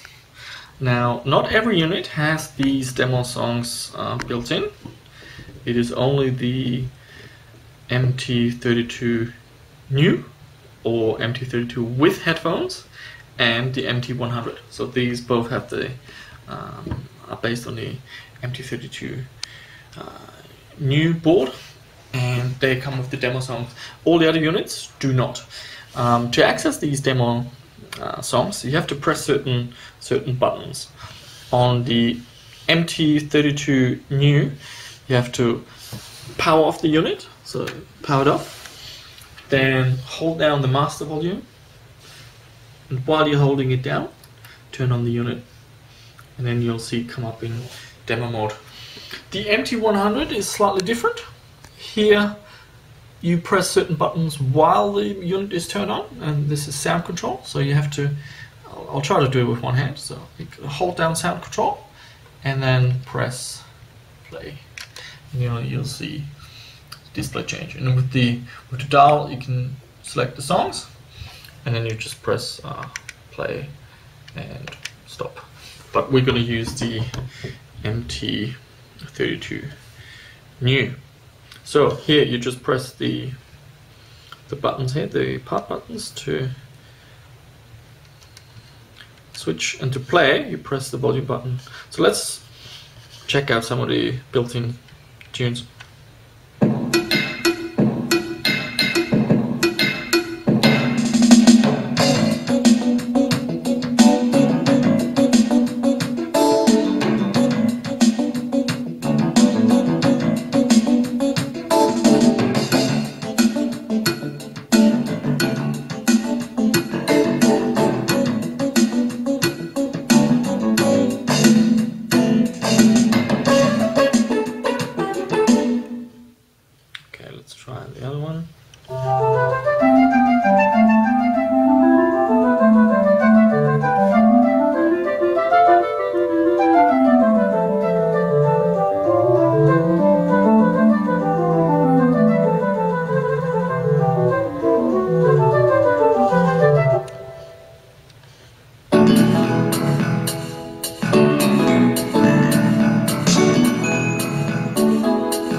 Let's play the last song.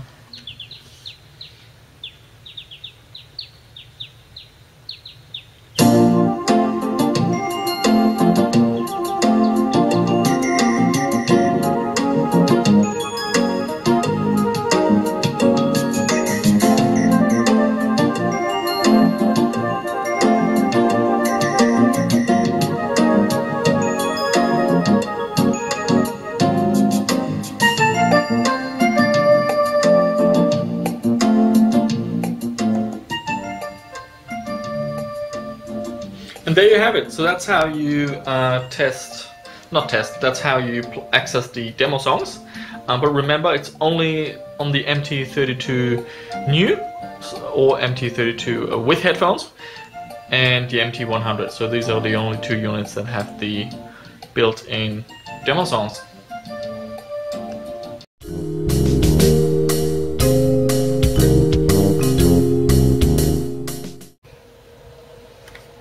Okay, in this video we're going to have a look at the LCD display. The top unit is an MT-32 new, the bottom unit is an MT-32 old. And I've daisy chained them again, so they're receiving the same MIDI signal. So this unit, the MIDI through connector is plugged into the MIDI into here, so we're receiving the same information. And firstly, I just want to show you what the LCD display does. Many games show you cute little messages in the beginning, or sometimes even when you quit the game. But there's a difference in terms of the behavior of the display, which I'm going to show you in a minute. So we're just going to play the game Wing Commander. So we see the message Origin sound system appear. The MIDI light is flashing.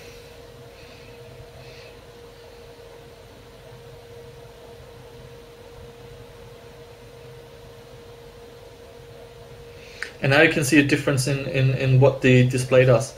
The top one, the message stays on the screen, so Origin sound system, whereas the bottom one, the information switches to telling you which channels are active and also giving you the name of some custom instruments.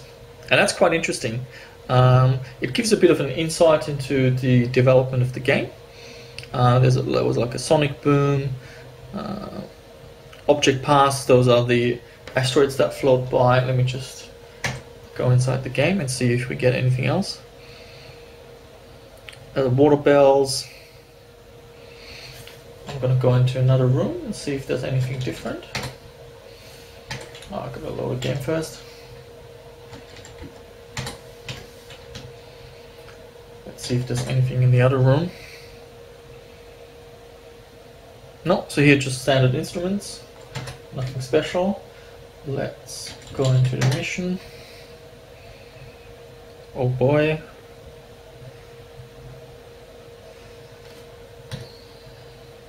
Clarinet.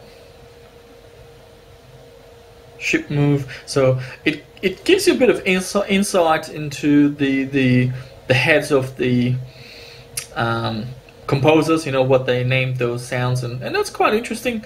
I love these. I love to discover things like that, because you never know what information they put in there. Okay, now let's quit the game and let's try another one. So I'm just going to reset my units and let's see what else we've got. Let's try Prince of Persia. So here we get the message, the princess awaits.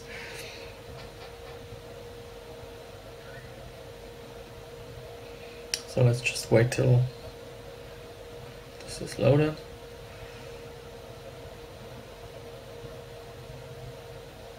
Same behavior. Message on the MT-32 new remains. MT-32 old shows you the instruments in a bit more detail. So let's get out of this game again and Let's try one more. Let's try something from LucasArts.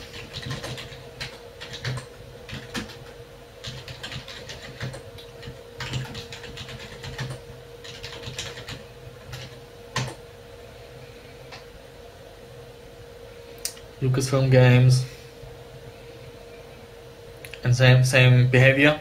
The bottom MT-32 old shows you which channels are being used, whereas the MT-32 new just has the company the message on the screen. Okay, let's get out of this, and yeah, that's basically it. So that shows you the difference between the LCD display on the MT-32 old and the MT-32 new.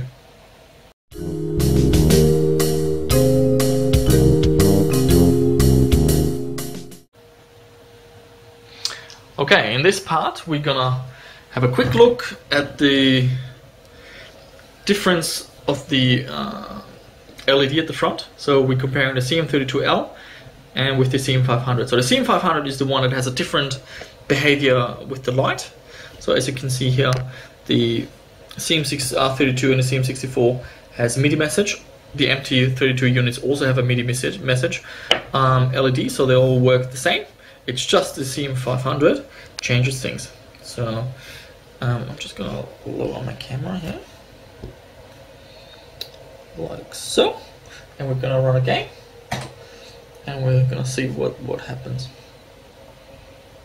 So we can see that the CM-32, the MIDI message light is flashing green, so it's receiving information. The CM-500, however, stays dark. So on the CM-500 you have no way of telling whether or not MIDI information is being transmitted.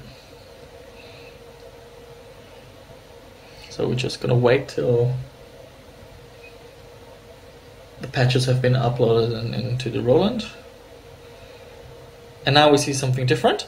Now we see that the yellow-orange light on the CM-500 is glowing. However, it's not showing you MIDI information. It is basically showing you the audio output. So it's like a VU meter. So if audio comes out the speakers, the light goes on. And contrast that with the CM-32L. This one flashes when there is MIDI being transmitted. So if I press escape to go to the next level, you'll see the lights stop, and then when the music plays, here MIDI information is being sent. Here the audio output is outputting a signal. So that's the difference. Just something you have to be aware of.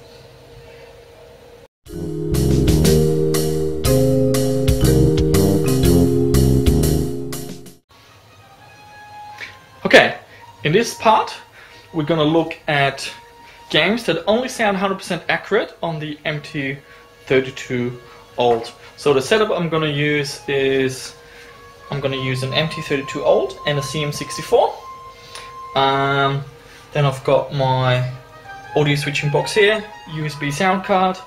There's my S-video capture card, which records everything on the computer. Because I'm not going to use a camcorder for this part, because the audio quality is not good enough to show you the subtle differences. So I'm going to capture it with my USB sound card, and then we're going to check out and see how big the differences are and whether or not it's sufficient for you to go for the MT-32 old or not.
Okay, so in this part we're gonna look at the buffer overflow issue, and the way I've set this up now is I'm using the daisy chain feature of the MT-32.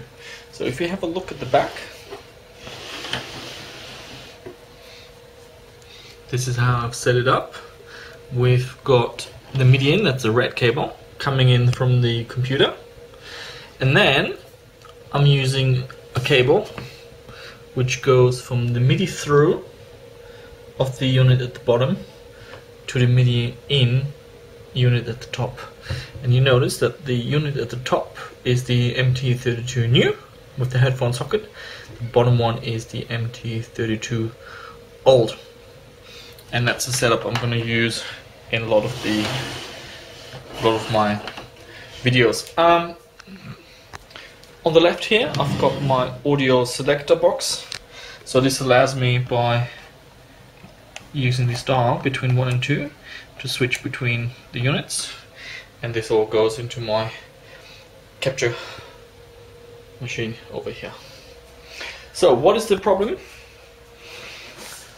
with the buffer overflow? Basically, the MT-32 old needs information to be sent at a certain speed, not too fast. There's a certain delay, I believe it was 40 milliseconds or something like that.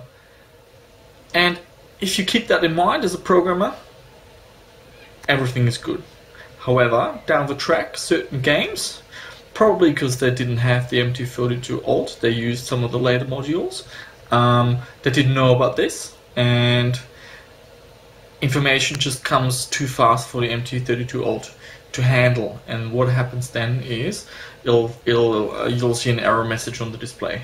So the game I'm gonna use is Beneath a Steel Sky. I'm just gonna put my camera here and run the game, and you'll see what happens. There you go. So the bottom unit threw an error, the buffer overflow. The top unit didn't throw an error. So the bottom one is the MT-32 and the top one is the MT-32 new. Now, how does this affect our games? Well, what happens when you start a game? Custom patches are being uploaded into, not really uploaded, the MT-32 is being reprogrammed with custom sounds, and if the unit throws an error with the buffer overflow, it means that some of those sounds won't sound accurate. For the most part, you won't notice the difference. The music usually sounds fine, but you'll run into the odd sound effect here and there that will just sound totally off. Unless you have like two units to compare them, you're probably never 100% sure if a sound is off or not. But it's pretty obvious. For example, you do something and you get a sound like a bell or something that's totally doesn't make sense, then it's because of the buffer overflow. And next up, I will show you a video of the game footage and an example of where the buffer overflow makes one sound effect sound different on the MT-32 old.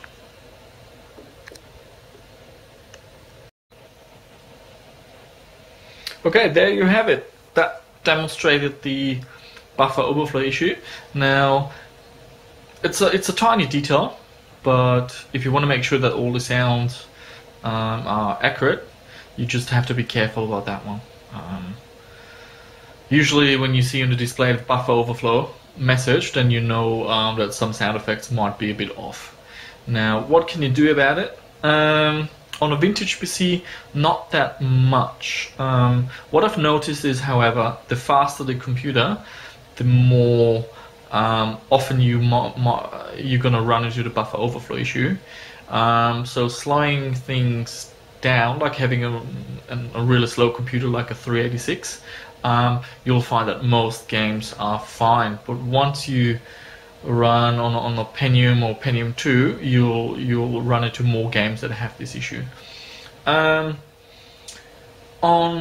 Dosbox, there is a version. Dosbox is a DOS emulator. There is a version of Dosbox that patches this behavior so that you don't run into the buffer overflow issue. But apart from that, there's really not much that you can do. And if that happens, and you want to play these games with all the sounds sounding 100% correct, you have no choice but to get one of the other units, preferably one of the CM units. And we're going to have a look at those in some other parts of the video. So yeah, that sums up the buffer overflow issue. Just keep an eye on it, and that's it.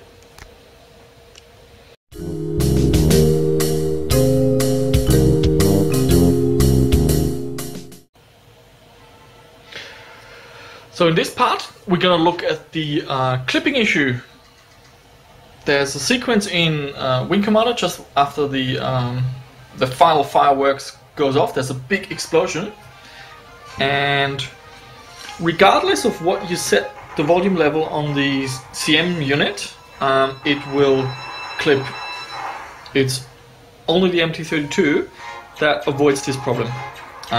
So I'm just going to switch over to the S-video capture on my computer, and we're going to do recordings of the two. Both are set to 50% volume, just for your information.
Okay, so in this part, we're gonna look at the 33 extra sound effects that the CM series offer. So the MT-32 and the MT-100 do not have those 33 extra sound effects. They are specifically for computer games, and the CM stands for computer music. Has these 33 sound effects, which are used by quite a few games. Now, it doesn't really mean that if you don't have a CM unit that you can't play the games. The game will still play and the music will sound fine. But where on a CM unit you might hear a sound effect, on the MT-32 it's silent. So less atmosphere. Sometimes you feel like, oh, there's not much happening in terms of sound in this in this game, and that explains it. Okay, the way I've set this up, I'm using my audio selector box. I can switch here between 1 and 2. 1 is the MT-32 old, and 2 I'm using a CM-64 now. It's all hooked up to my speakers here, and by just flicking the switch, I can change which MIDI module is playing through the speakers. Again, I've used the daisy chain feature of the MT-32 through the MIDI through port. I'm just going to put the camera in. There you go. The first game we're going to look at is Beneath a Steel Sky.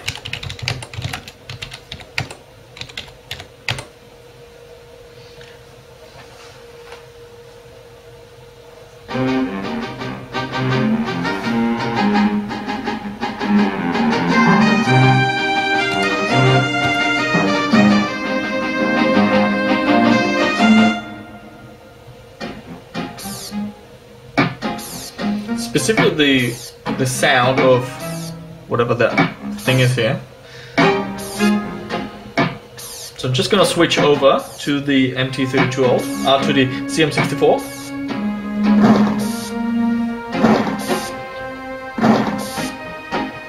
And you can hear quite an obvious difference in sound quality. So I'm switching back to the MT-32L.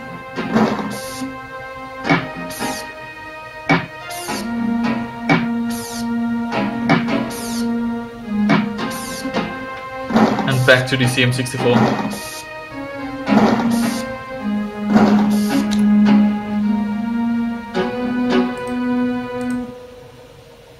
So that was quite a good example of the CM-64 offering a richer sound. At least in this case, they actually still added a sound effect for MT-32 users, so maybe they were aware of the issue. Some companies just ignored it. So we're going to have a look at another game, Ultima Underworld, and in this case there are sounds that simply don't exist in the MT-32 if you have an MT-32. So unfortunately in that case you're missing out a bit.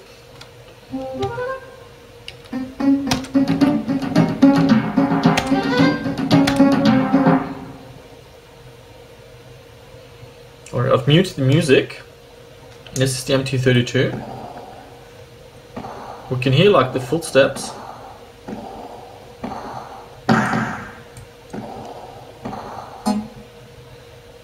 And there's a weird ding sound when you get in and out of the water.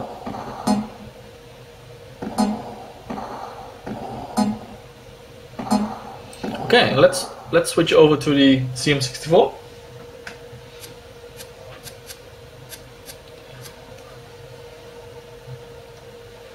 I believe that bat sound does play on the MT-32. Ah, so here we have some water sound.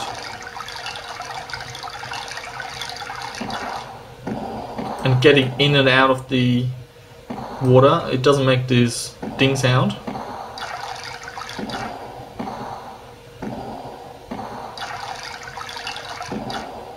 Okay, so let's switch back to the MT-32 again. And let's listen to this one more time. So no water sound on the MT-32.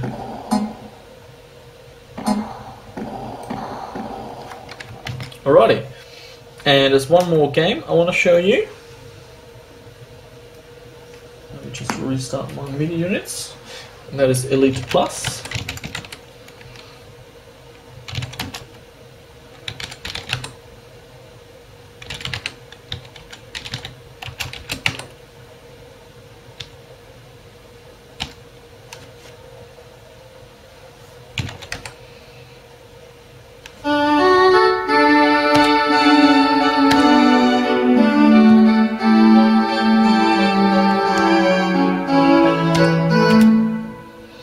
So we're just going to take off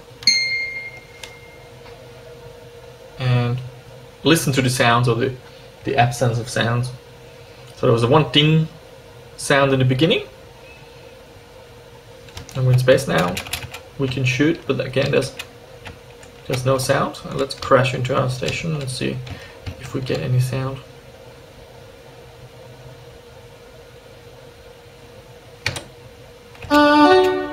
And that's it. Okay, so we're switching to the CM-64, and we're doing the same thing. We're taking off.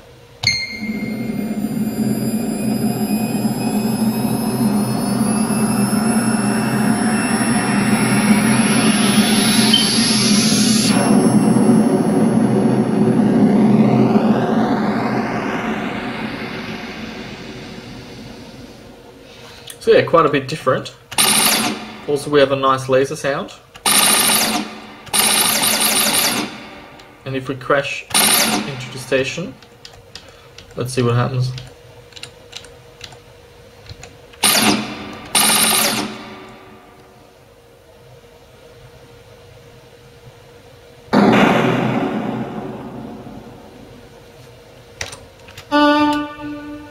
So yeah, quite a difference in this game, in Elite Plus. If you have an MT-32 for this game, you're really missing out on sound effects. So for that game, you really want to have a CM unit to get the most out of it. And that wraps up the comparison between the CM units and the MT-32, and specifically looking at the 33 extra sound effects. So unfortunately, some game companies simply did not consider that people might still have an MT-32, and they did not program any alternatives for the sound effects. For example, in Beneath the Steel Sky, what they did, I think they're playing two sounds layered over each other, so at least the MT-32 users will get some form of sound, whereas on the CM-64 it will play a lot richer sound. There's another sound in Monkey Island 2, but yeah, I think I've proven the point with these examples, and you'll find a lot more by testing a lot more games.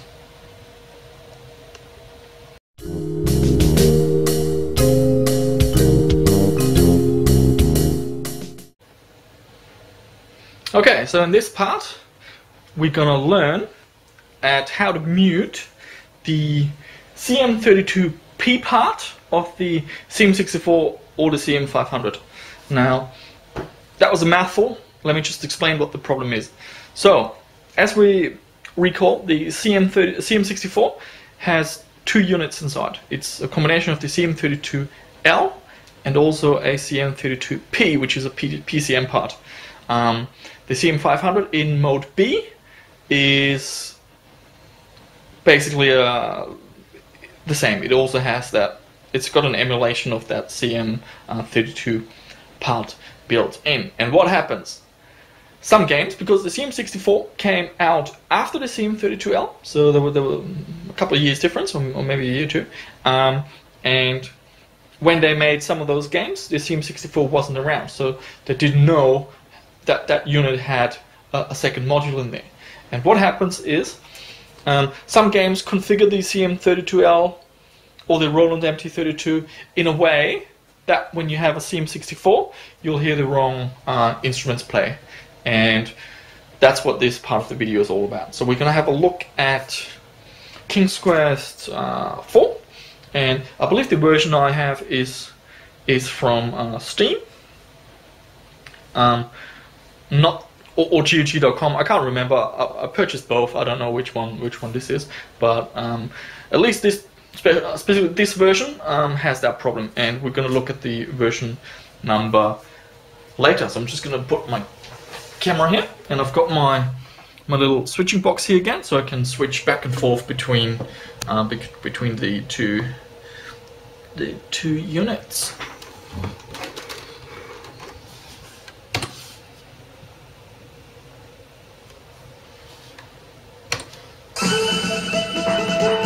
So that's the CM-32L, and that's the CM-64.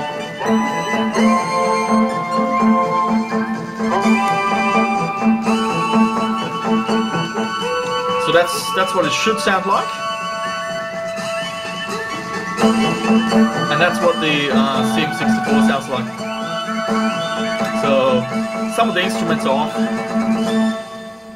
and it'll get more obvious down the track.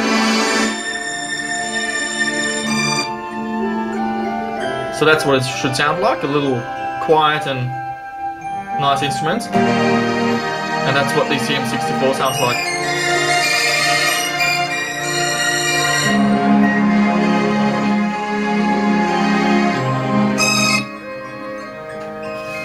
Alright, let me just quit that.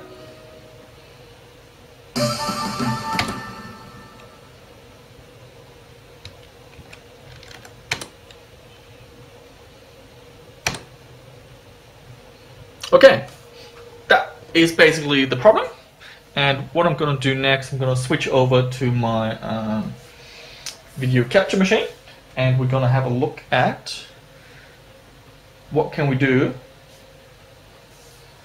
to solve this problem.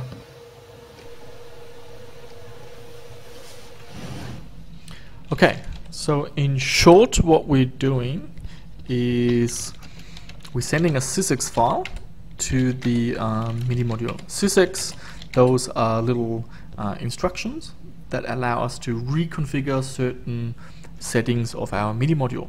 And in our case, what we want is we want to mute the CM-32P part. And we're going to use a program called dump, which you can get from Quest Studios. And dump allows you to send a sysx file. And the sysx file has just been uploaded, and we're gonna see if it solved the problem.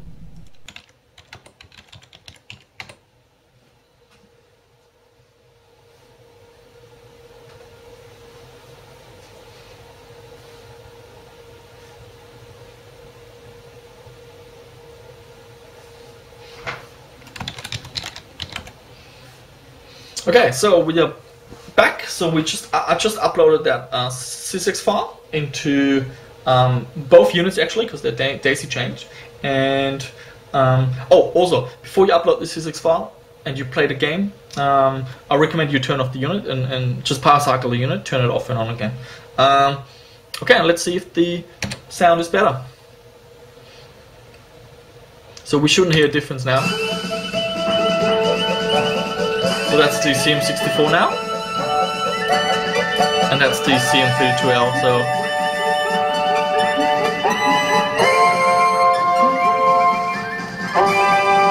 everything sounds the way it should. So let's just wait for the next tune.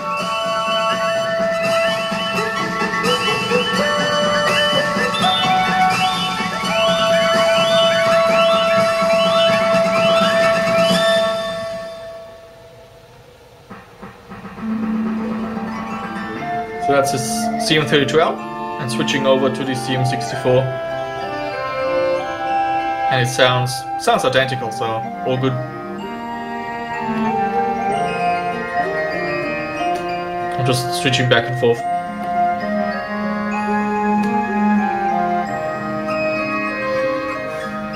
Okay, and that basically concludes this part of the video.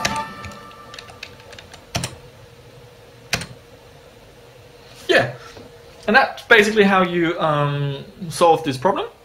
You have to, before you run the game, upload the sysx file, which will mute the CM-32P part, so they don't play by accident.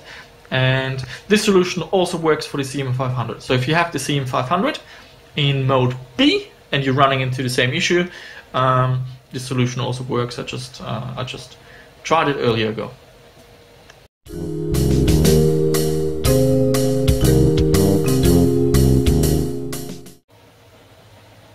Okay, so this part we're gonna look at a certain issue that the first version of the CM-32L, which is also in the CM-64, so the CM-64 has the same issue, has. I call it a clicking bug. So certain tracks, certain songs can trigger a bit of a clicking or popping noise, and I've got two CM-64s here. This is the old one, so it's got a serial number ZA5868, and the ROM version is 1.00 from March 1989. A second unit, this is the new one, so that's the AC81216, and that one has a ROM version of 1.02 and a date of December 1989. So same year, just different months. And what I'm going to do first, I've got this MIDI file, and I also got it from a forum poster on Quest Studios, and we're just going to have a listen to that. So I'm just going to put my camera here. Okay, so it's a bass line from Take Go. I don't know what song that is, but it's very good to demonstrate. So we're going to listen at the new version, so that's the ROM version 1.03. So this unit has the problem fixed.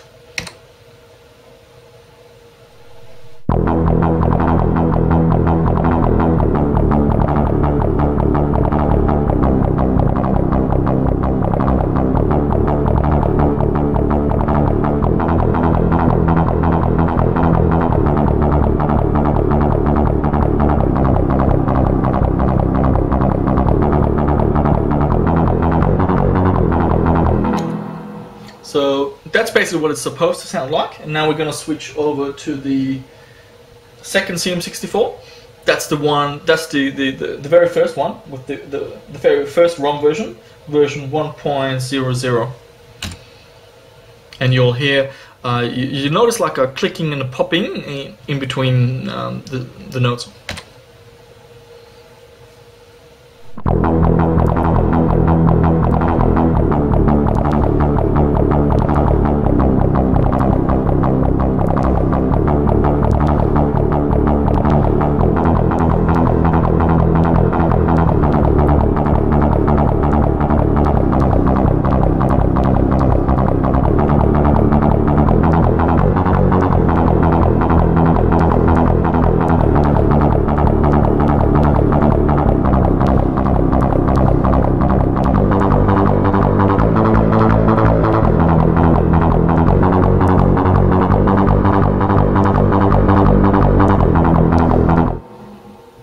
And that's basically the issue.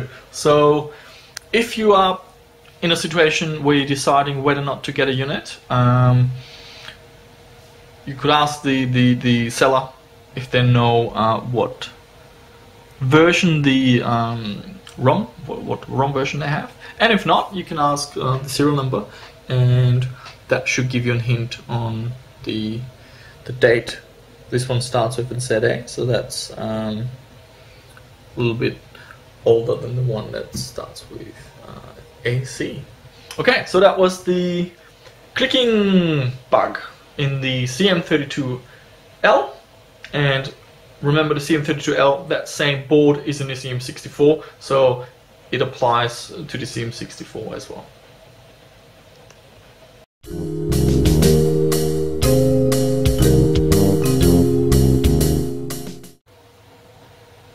Okay, so in this part we will be taking a look at the CM-500 unit to narrow down the issue with the faster vibrato. Unfortunately, the CM-500, they did some changes to the design of the unit, and the vibrato, it's hard to describe what it is. I'm not a musician, but basically it's like a vibrating tone. And the CM-500, the speed is a lot faster than on all the other units. It's quite noticeable, especially if you grew up with some of the games and you know what the music is supposed to sound like. So I've hooked them up, and I'm using my switch box again and capturing it all on the computer so we can take a proper listen to it. We're gonna use 2 games to look into the issue. The first one is Monkey Island 2, the introduction scene. There's a nice tune where you can hear the issue, and also Space Quest 3. There's like a vibrating a whistle in the beginning in the introduction, and we're also gonna listen into that one.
Okay, so let's say you want to play a general MIDI game, for example, Doom, but you don't have one. You only have a Roland MT-32 or CM unit. What can you do? Well, there is a way. I'll guide you to a website from which is called Quest Studios, a very good resource, and probably the best resource for Roland and MIDI information in general, is specifically to in relation to Sierra games. And you can download a little utility that will patch the MT-32 in a way so it's compatible with general MIDI. It's never going to sound as good as a sound canvas, but at least the instruments match, and we're going to have a look at that. We're going to get Doom going on the MT-32, and we're going to have a listen and see what it sounds like. So I'm switching back to my video capture, and enjoy. Okay, so here I'm on my DOS computer, and I'm going to the tools folder, and the program I'm using is called MT-2GM, which you can get from the Quest Studios website, and I've got a little video later that shows you where to get this from. And basically I unzipped it, and then I used the play MIDI program, which is a program that plays a MIDI file under DOS, and I used this program to play that file, mtgm.mid. It's a MIDI file, and that file configures the MT-32, so it looks after the patches, configures the MT-32 to be general MIDI compatible.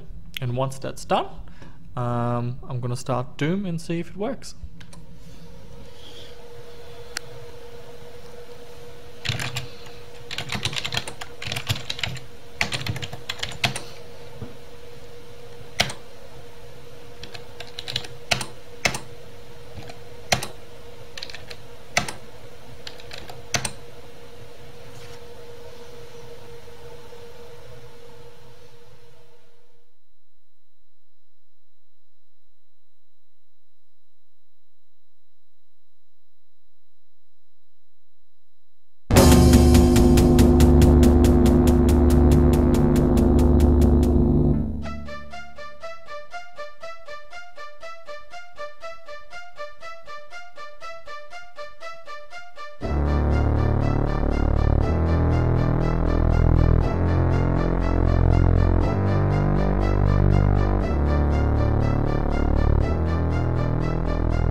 so that was Doom. Now I want to show you another game, and this one is Privateer, and this one does something weird. It's as if the instruments don't match. So I'm just going to show you what I mean.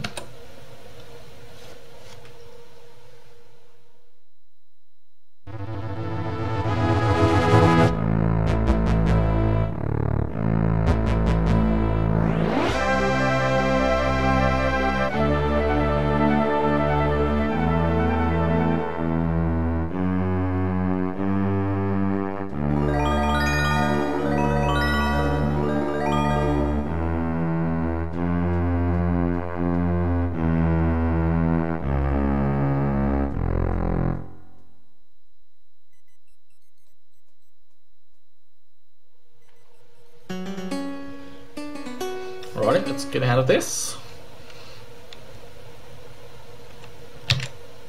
And I think what's happening is that the game sends some kind of MIDI reset to the MT-32, and then it loses all the patches or something like that. So there's a little trick we can do. So I just gotta patch my Roland again.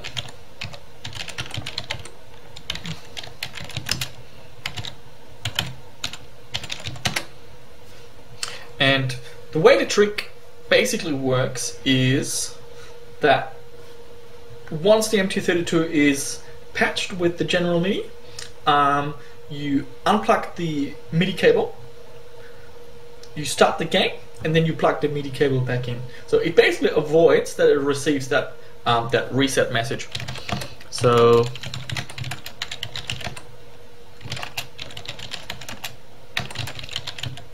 and let's try that. So I'm just gonna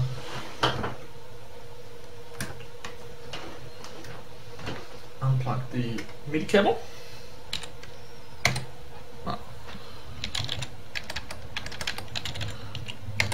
Start the game and then plug it in.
And there you have it. So that showed you how to...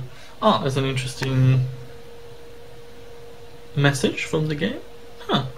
Well, that showed you how to configure the MT-32 and CM units into being somewhat general MIDI compatible.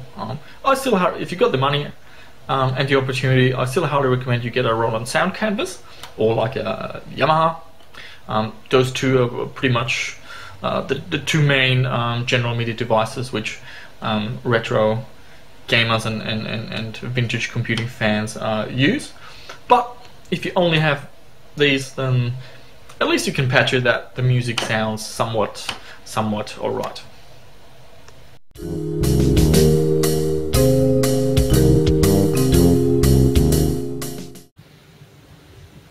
So, in this part we're going to look at using our MIDI module with a modern computer and like an emulator like Dosbox or ScumVM. And a couple of things we need for that. Obviously we need a Roland MIDI module, we need a power supply, then we need a USB MIDI cable to hook up to the computer with the MIDI module, and then we also need an audio cable to connect the MIDI module to the line in of our computer.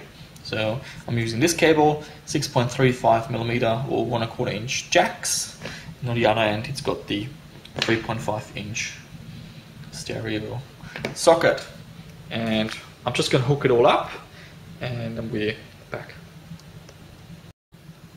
Okay, so it's all set up. I've got my CM-32L hooked up to the computer via the USB MIDI port.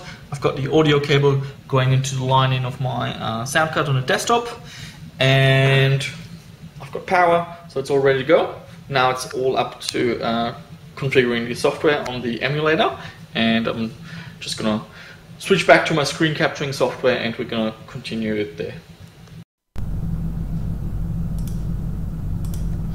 Okay, so here we are on my desktop. I use Defend Reloaded. I'm a big fan of it. It's basically a front end for Dosbox, and if you're not too savvy with the command line, I highly recommend to check out Defend Reloaded. Very, very, very good program. Now, this part is not about teaching you how to use the emulator. It only shows you how to get your external MIDI device going and how to set up the mixer with the line in and all of that. If you want to know more about Dosbox and all the settings it has to offer, I've got a playlist and it's on my YouTube channel. It's a 2-hour long tutorial and it goes into great detail and explaining you all the different options and settings. A lot of games from GOG.com come bundled with Dosbox, and they're usually not really well optimized, like the settings are not perfect. So I always recommend watching that tutorial, and that it teaches you so you're able to get the most out of your games. Okay, so I've got 2 games here. Let's do Monkey Island first. I've put the graphics to window mode so it doesn't confuse my screen capturing software. We might make the windows a bit larger. Under MIDI, and this is quite important, by default this is blank. Yeah. By default, it will send the MIDI signal to the default MIDI device, which is the one Windows comes with. We don't want that. We want the MIDI information to get through the USB interface to our external Roland. So we click on this button here, select MIDI device from Device Manager, and it returns a list, 2 IDs, 0 and 1. We want to use the USB MIDI cable, so we put a 1 in there. That's it. Simple change, big effect. The other thing we want to change is under the profile. In order, and every game is different. Some games have a setup file, like a Doom has a setup.exe. So you click here and choose that file. But Monkey Island 2 has a command line parameter, so we just put an R in there. So it starts in Roland, and I think A is ad-lib, and is it I is the speaker or something like that? Yeah, but we want Roland, so we click R. And the other thing, and I've already done that, is to get your mixer right. So in your sound options, I've got my line in here, and you've got to make sure that the listen to this device is ticked.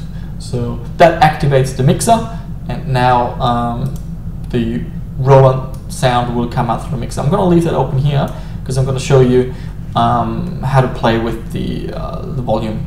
Okay, and I think that's it. So let's run the game, see if it works.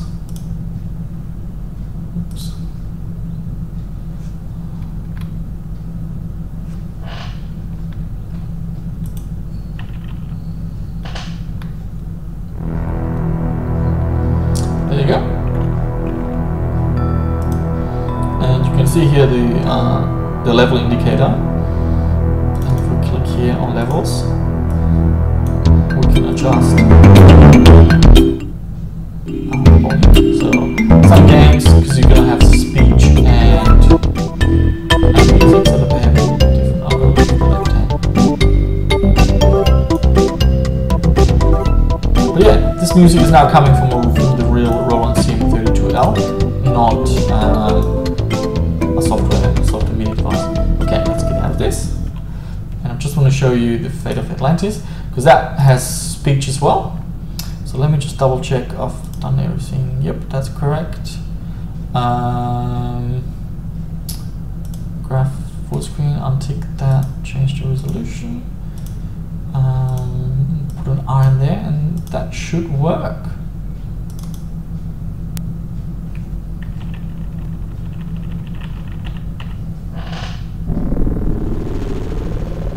There you go.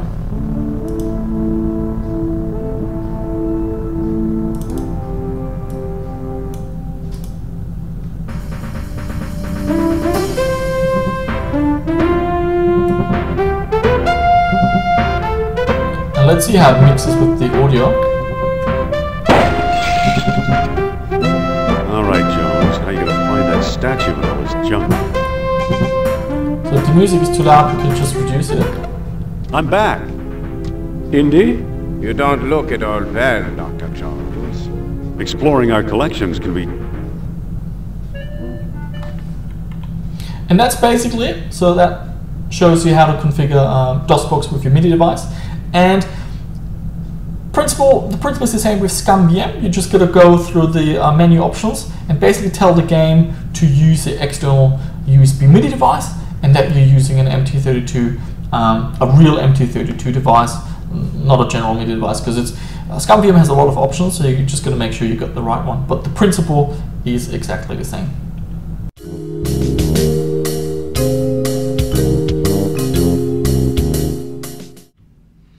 Okay, so in this part, I want to briefly just touch on the topic of MT-32 emulation.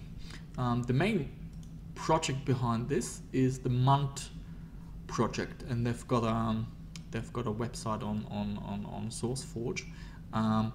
Also on the website Vogons, and I love this website. A lot of my friends are contributing there. I contributed heaps, and if you're looking for like-minded people who also enjoy vintage and retro gaming, absolutely. And there's a thread here under you go MT-32 development and MT-32 general. So these two forums have a lot of resources, and especially MT-32 development, the MUNT Reloaded development. That's where any news, any new developments get posted.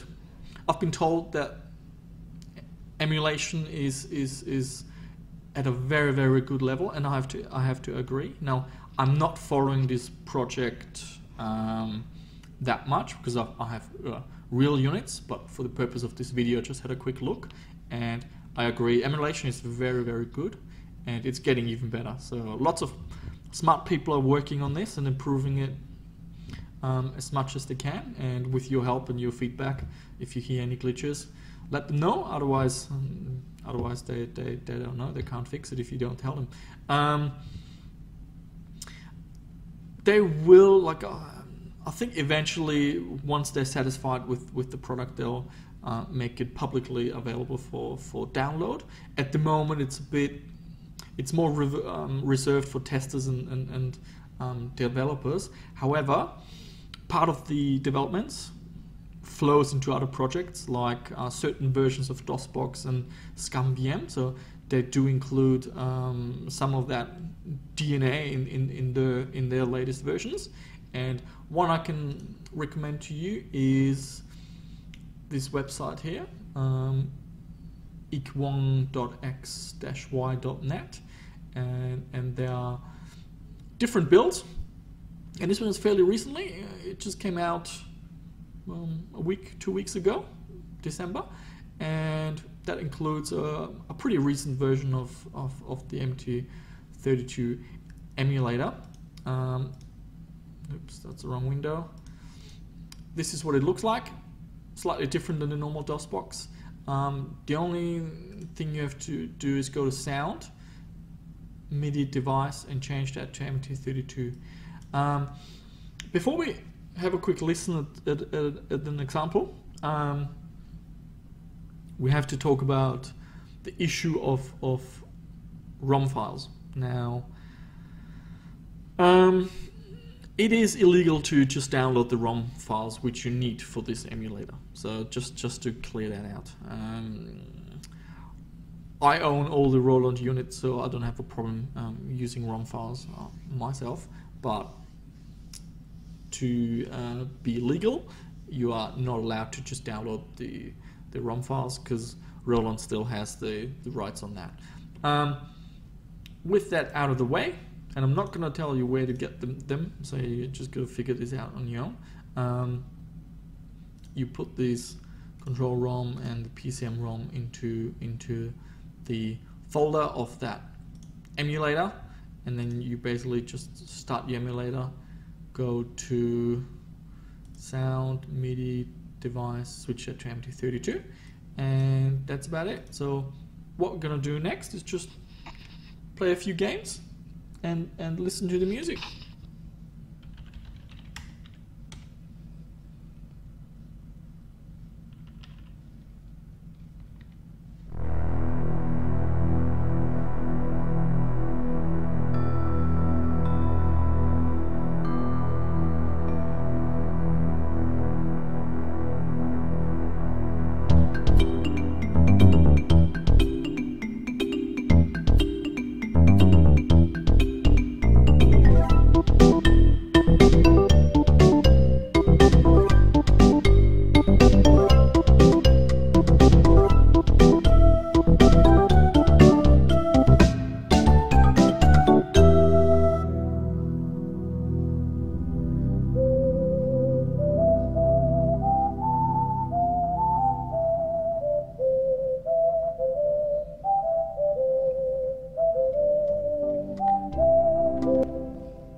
Let's try another game.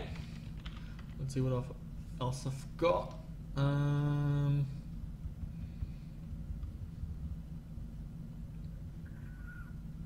Oh yes, let's try Elite, and let's see if the laser works, the sound effects.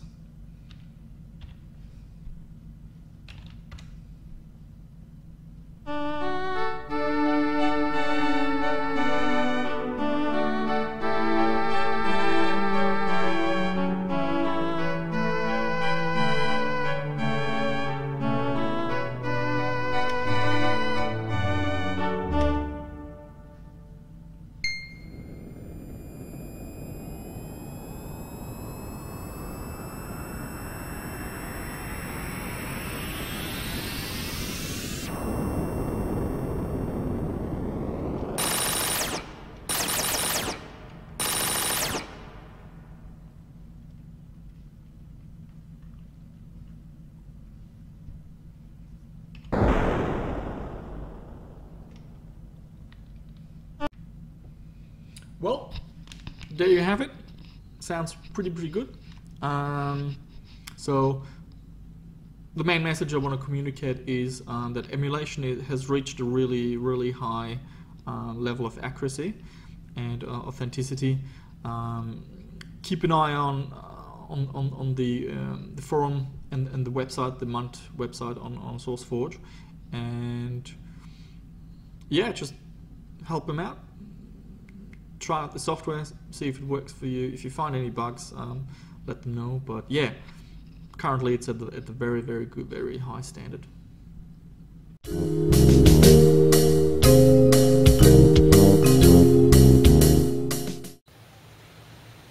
Okay, so we've reached the end of the video, and now it's time to give you my personal recommendation. Someone said, you know, maybe you shouldn't do personal recommendations, but I don't know. I can't help myself. I feel like it's something that needs to be done.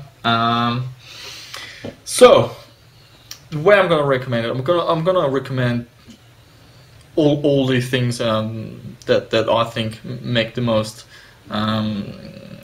sense, but also depending on how much you want to spend, because there's for example, ideally you want to have 2 modules, to be honest. So I'm going to have a recommendation if you're happy to buy 2 modules, and I'm going to give you a recommendation if you only want to have 1 module. Okay, first of all, a MIDI interface. Very hard to get, very expensive if you find one, especially on eBay, but really there is no way around it. The Roland MIDI interfaces are MPU-401 intelligent compatible, which will guarantee you that every game will work with your unit. Also, there's no sound blast on here, so there are no conflicts. It only uses the MIDI interface, which is on address 330. So if you pair this up with a sound blaster, all you have to do is configure the sound blaster to have the MIDI port on a different address. So the setup I use the MPU-401 AT on MIDI port 330, which is the default address, and that's really where it should be. And I use an AWE64 Gold, and that one has the address on 300. And that way you never have any conflicts, and everything just works. So unfortunately very expensive, but there's no way around it. If you can't find one of these, the next best option is to get a compatible device from MIDI-Man or Music Quest. Also, they're also pretty hard to find, but if you find one, it's better than having just a sound blaster. And least preferable solution is using a sound blaster, just like we saw in the video, which unfortunately has the effect that many games will simply refuse to load. Okay, here we have all the units. So we've got the MT-32 old, I've got an MT-32 new, and also an MT-100. And here we've got our CM units. So I've got a CM-32L, 2 CM-64s. One is the old version with the clicking bug, and then I've got a CM-500. So let's say you have money and you really don't care how much you spend. You just want the best. So for those of you, I recommend you definitely get an MT-32 old, and also a CM-32L. So in my opinion, and that's really all it is, it's an opinion, in my opinion, this is the ultimate combination. If you have these two, you're set for every game. Every scenario, you are comfortable. So the MT-32 old, that takes care of the old games, especially those from Sierra and Dynamics that have sounds that only sound correct on the MT-32 old. So you covered with this module, and the CM-32L, that's for the newer games. So you've got your 33 extra sound effects. And the reason why I recommend the 32L over the 64 is it's got a quieter, the output is quieter, so it's not as noisy. It draws less power, so saves a bit of trees, power bill. What was the other thing? Yes, and you don't run into the issue with having to mute the CM32 P parts every now and then. So this is my ultimate recommendation. Okay, next up, let's say, I'm just going to put them back. Let's say you're not as crazy as I am, and you only want to get one unit. So you don't want to get these two units. All you can afford is one unit. So which one should you go for? And in a way, it really depends. If your focus is on Sierra and Dynamics games, so if you grew up with Sierra, you know, Space Quest, King's Quest, Leisure Suit Larry, Police Quest, yeah. If that's what you want to experience and relive, then I recommend the MT-32 old. So if that's the only unit you want to have, if you only want to have one unit, and your focus is on Sierra and Dynamics games, get the MT-32 old. In all other cases, I would go with the CM-32L. The reason is that more games will give you a better experience on the 32L. So let's say you're playing an old game, like an old Sierra game. At least on the 32L, you will hear something. The instrument might be a little bit off, but at least you hear something. You also have the 33 sound effects, which is a huge plus. Whereas if you go with the MT-32 old, you'll have a ton of games where you don't hear any sound effects at all. And we had a look at some of the examples. So basically you're choosing between here having some sounds that sound a little bit off, and here having many sounds that are totally missing. So if your choice is to play as many games as possible, so if you're not just set on Sierra and Dynamics, but you want to play heaps of games, and you can only grab one unit, go with the CM-32L. That is my recommendation. In the situation where you can't find a 32L and you are offered a CM-64, I have absolutely no problem also recommending you the CM-64.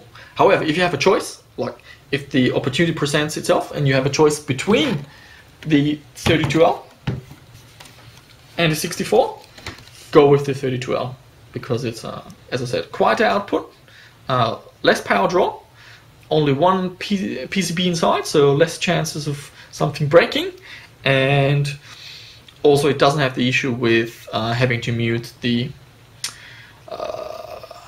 CM-32P part on the 64. But if you stumble across the CM-64 and you only want to get one unit, then not a bad choice. Absolutely not a bad choice. Okay, this brings us to the MT-32 new. To be honest, if you're looking for your first Roland MIDI device, I can't really recommend this unit.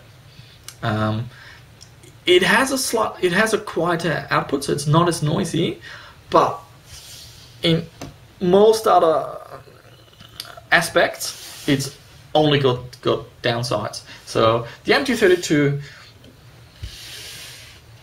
does not accurately play all the old games, so you'll have the same issue with the CM series, that certain songs and certain instruments and sounds won't sound correct, so you'll have that problem. The other problem is you also don't have the 33 sound effects, so you don't have any of the benefits that the MT-32 old or the CM series give you. You only got the downsides, and that's really unfortunate. So for music, this might have been a good choice because it's quieter. It offered better quality. But from a vintage gaming perspective, I just can't recommend it. So if you have a look at when the opportunity presents itself and you're looking at a unit and it's got the headphone port at the back, I would keep looking and find an MT-32 old, or go for one of the CM units. The thing with the built-in test modes, test songs, yeah, that's interesting and fun and funny, but it doesn't really help you when it comes to playing old school DOS games. Okay, and that leaves us with the CM-500. Very interesting module, because it allows you to enjoy games that use the LA technology, as well as games that use general MIDI. So it's basically 2 MIDI modules from different time generations in one box. So if you don't have much space, it's certainly a very good choice. The one thing that really lets it down, in my opinion, is the vibrato bug. Now, to some of you, that might not be a big deal, but to me personally, because I grew up with these games, with Monkey Island 2 and Space Quest 3, to me it just sticks out like a sore thumb. So every time I start the intro and I listen to the tune, all I can think of is, oh, it doesn't sound the way it's meant to be. And that's really, really unfortunate, because otherwise it's a very, very, very solid, it's a very solid unit. The thing with the button at the back, it's got the dial where you have to switch modes. That I can also see that becoming a bit of a pain after a while.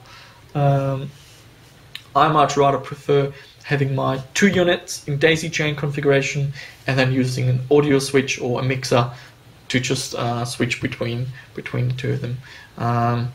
What else is there to say about the CM-500?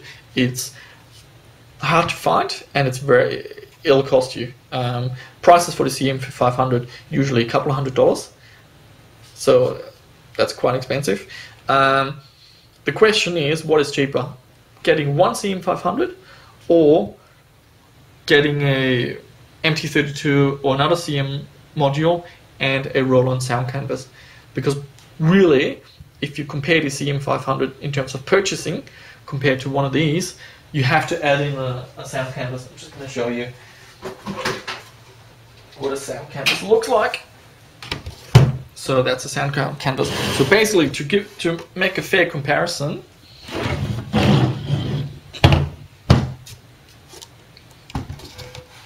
you're looking at this. So you can go for one of these, or you buy 2 of those. That's really what you have to consider when you look at the price.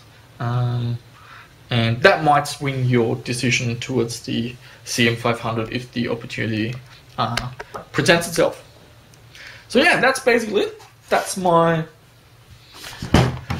personal recommendation. And just to repeat myself, my ultimate recommendation, which covers all your bases, is a CM-32L and an MT-32 old connected by daisy chain.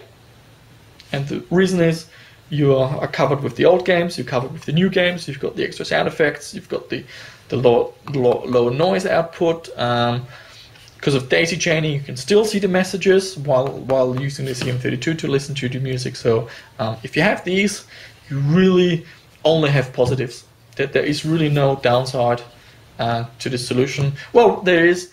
You gotta have 2 modules, and it might cost you a bit harder to track down the units themselves. But yeah, that's my recommendations. So there you have it. Agree or disagree? In the end of the day, it's a personal opinion, and I'm not here to tell you what to buy. It's just my observation, and based on what we looked at in the video, that I recommend these 2 units.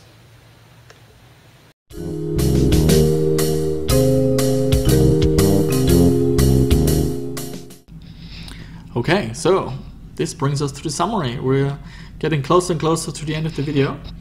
You had to digest a lot of information, but hopefully by now the table I used in the beginning makes a lot more sense. So what I want to do now is take the opportunity and just to review what we looked at and what we learned.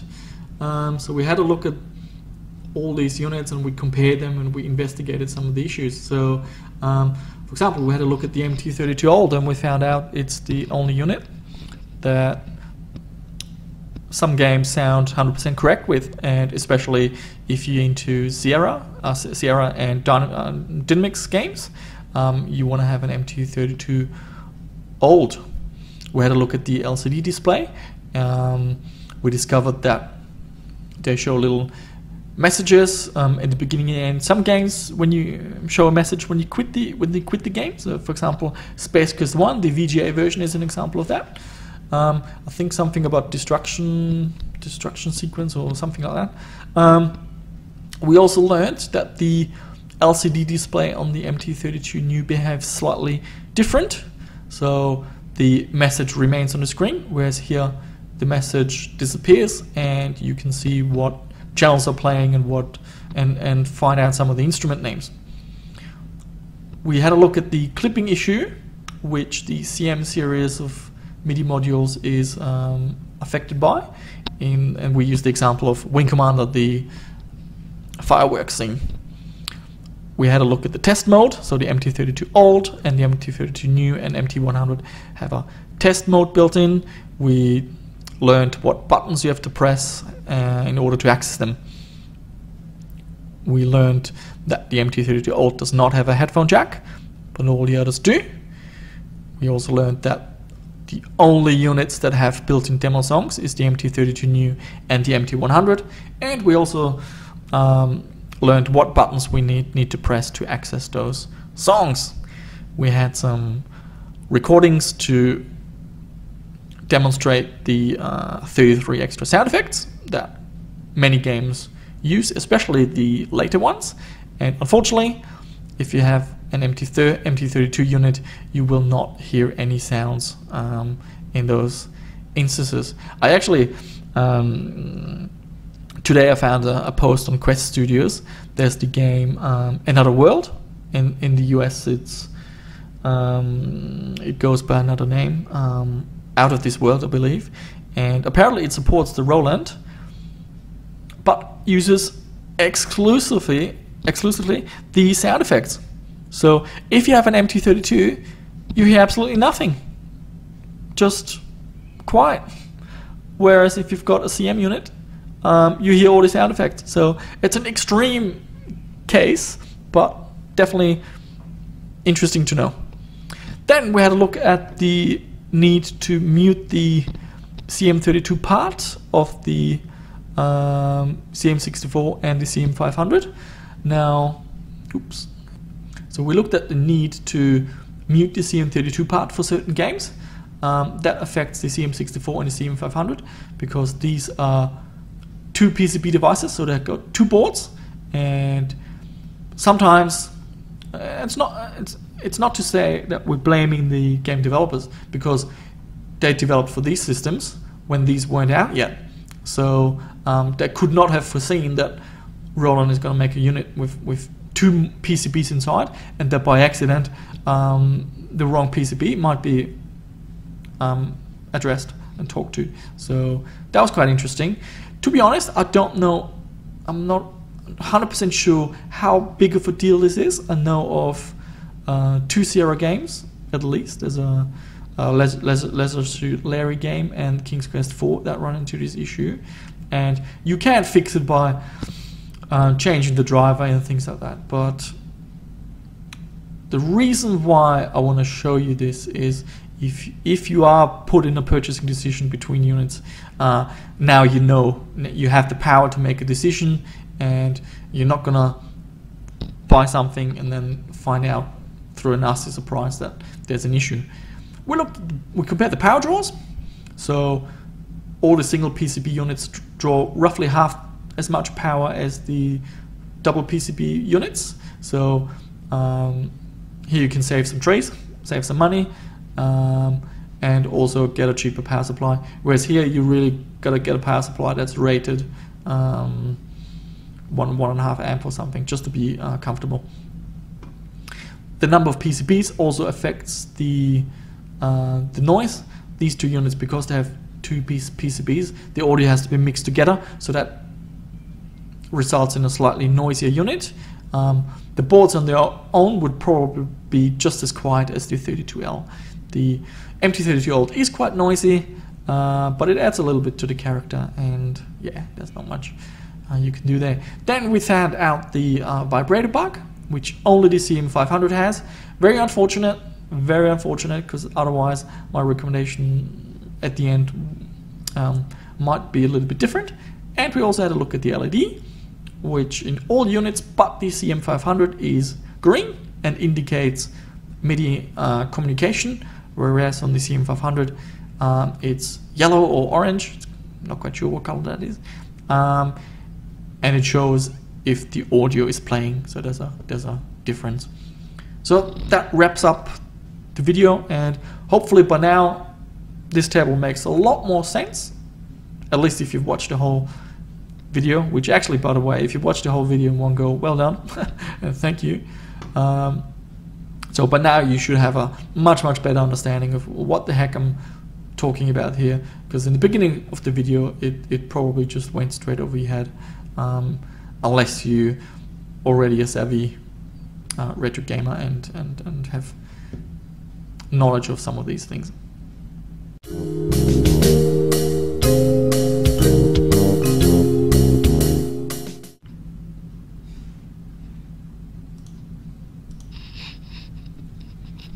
Okay, and that leads us to the end of this video slash tutorial. And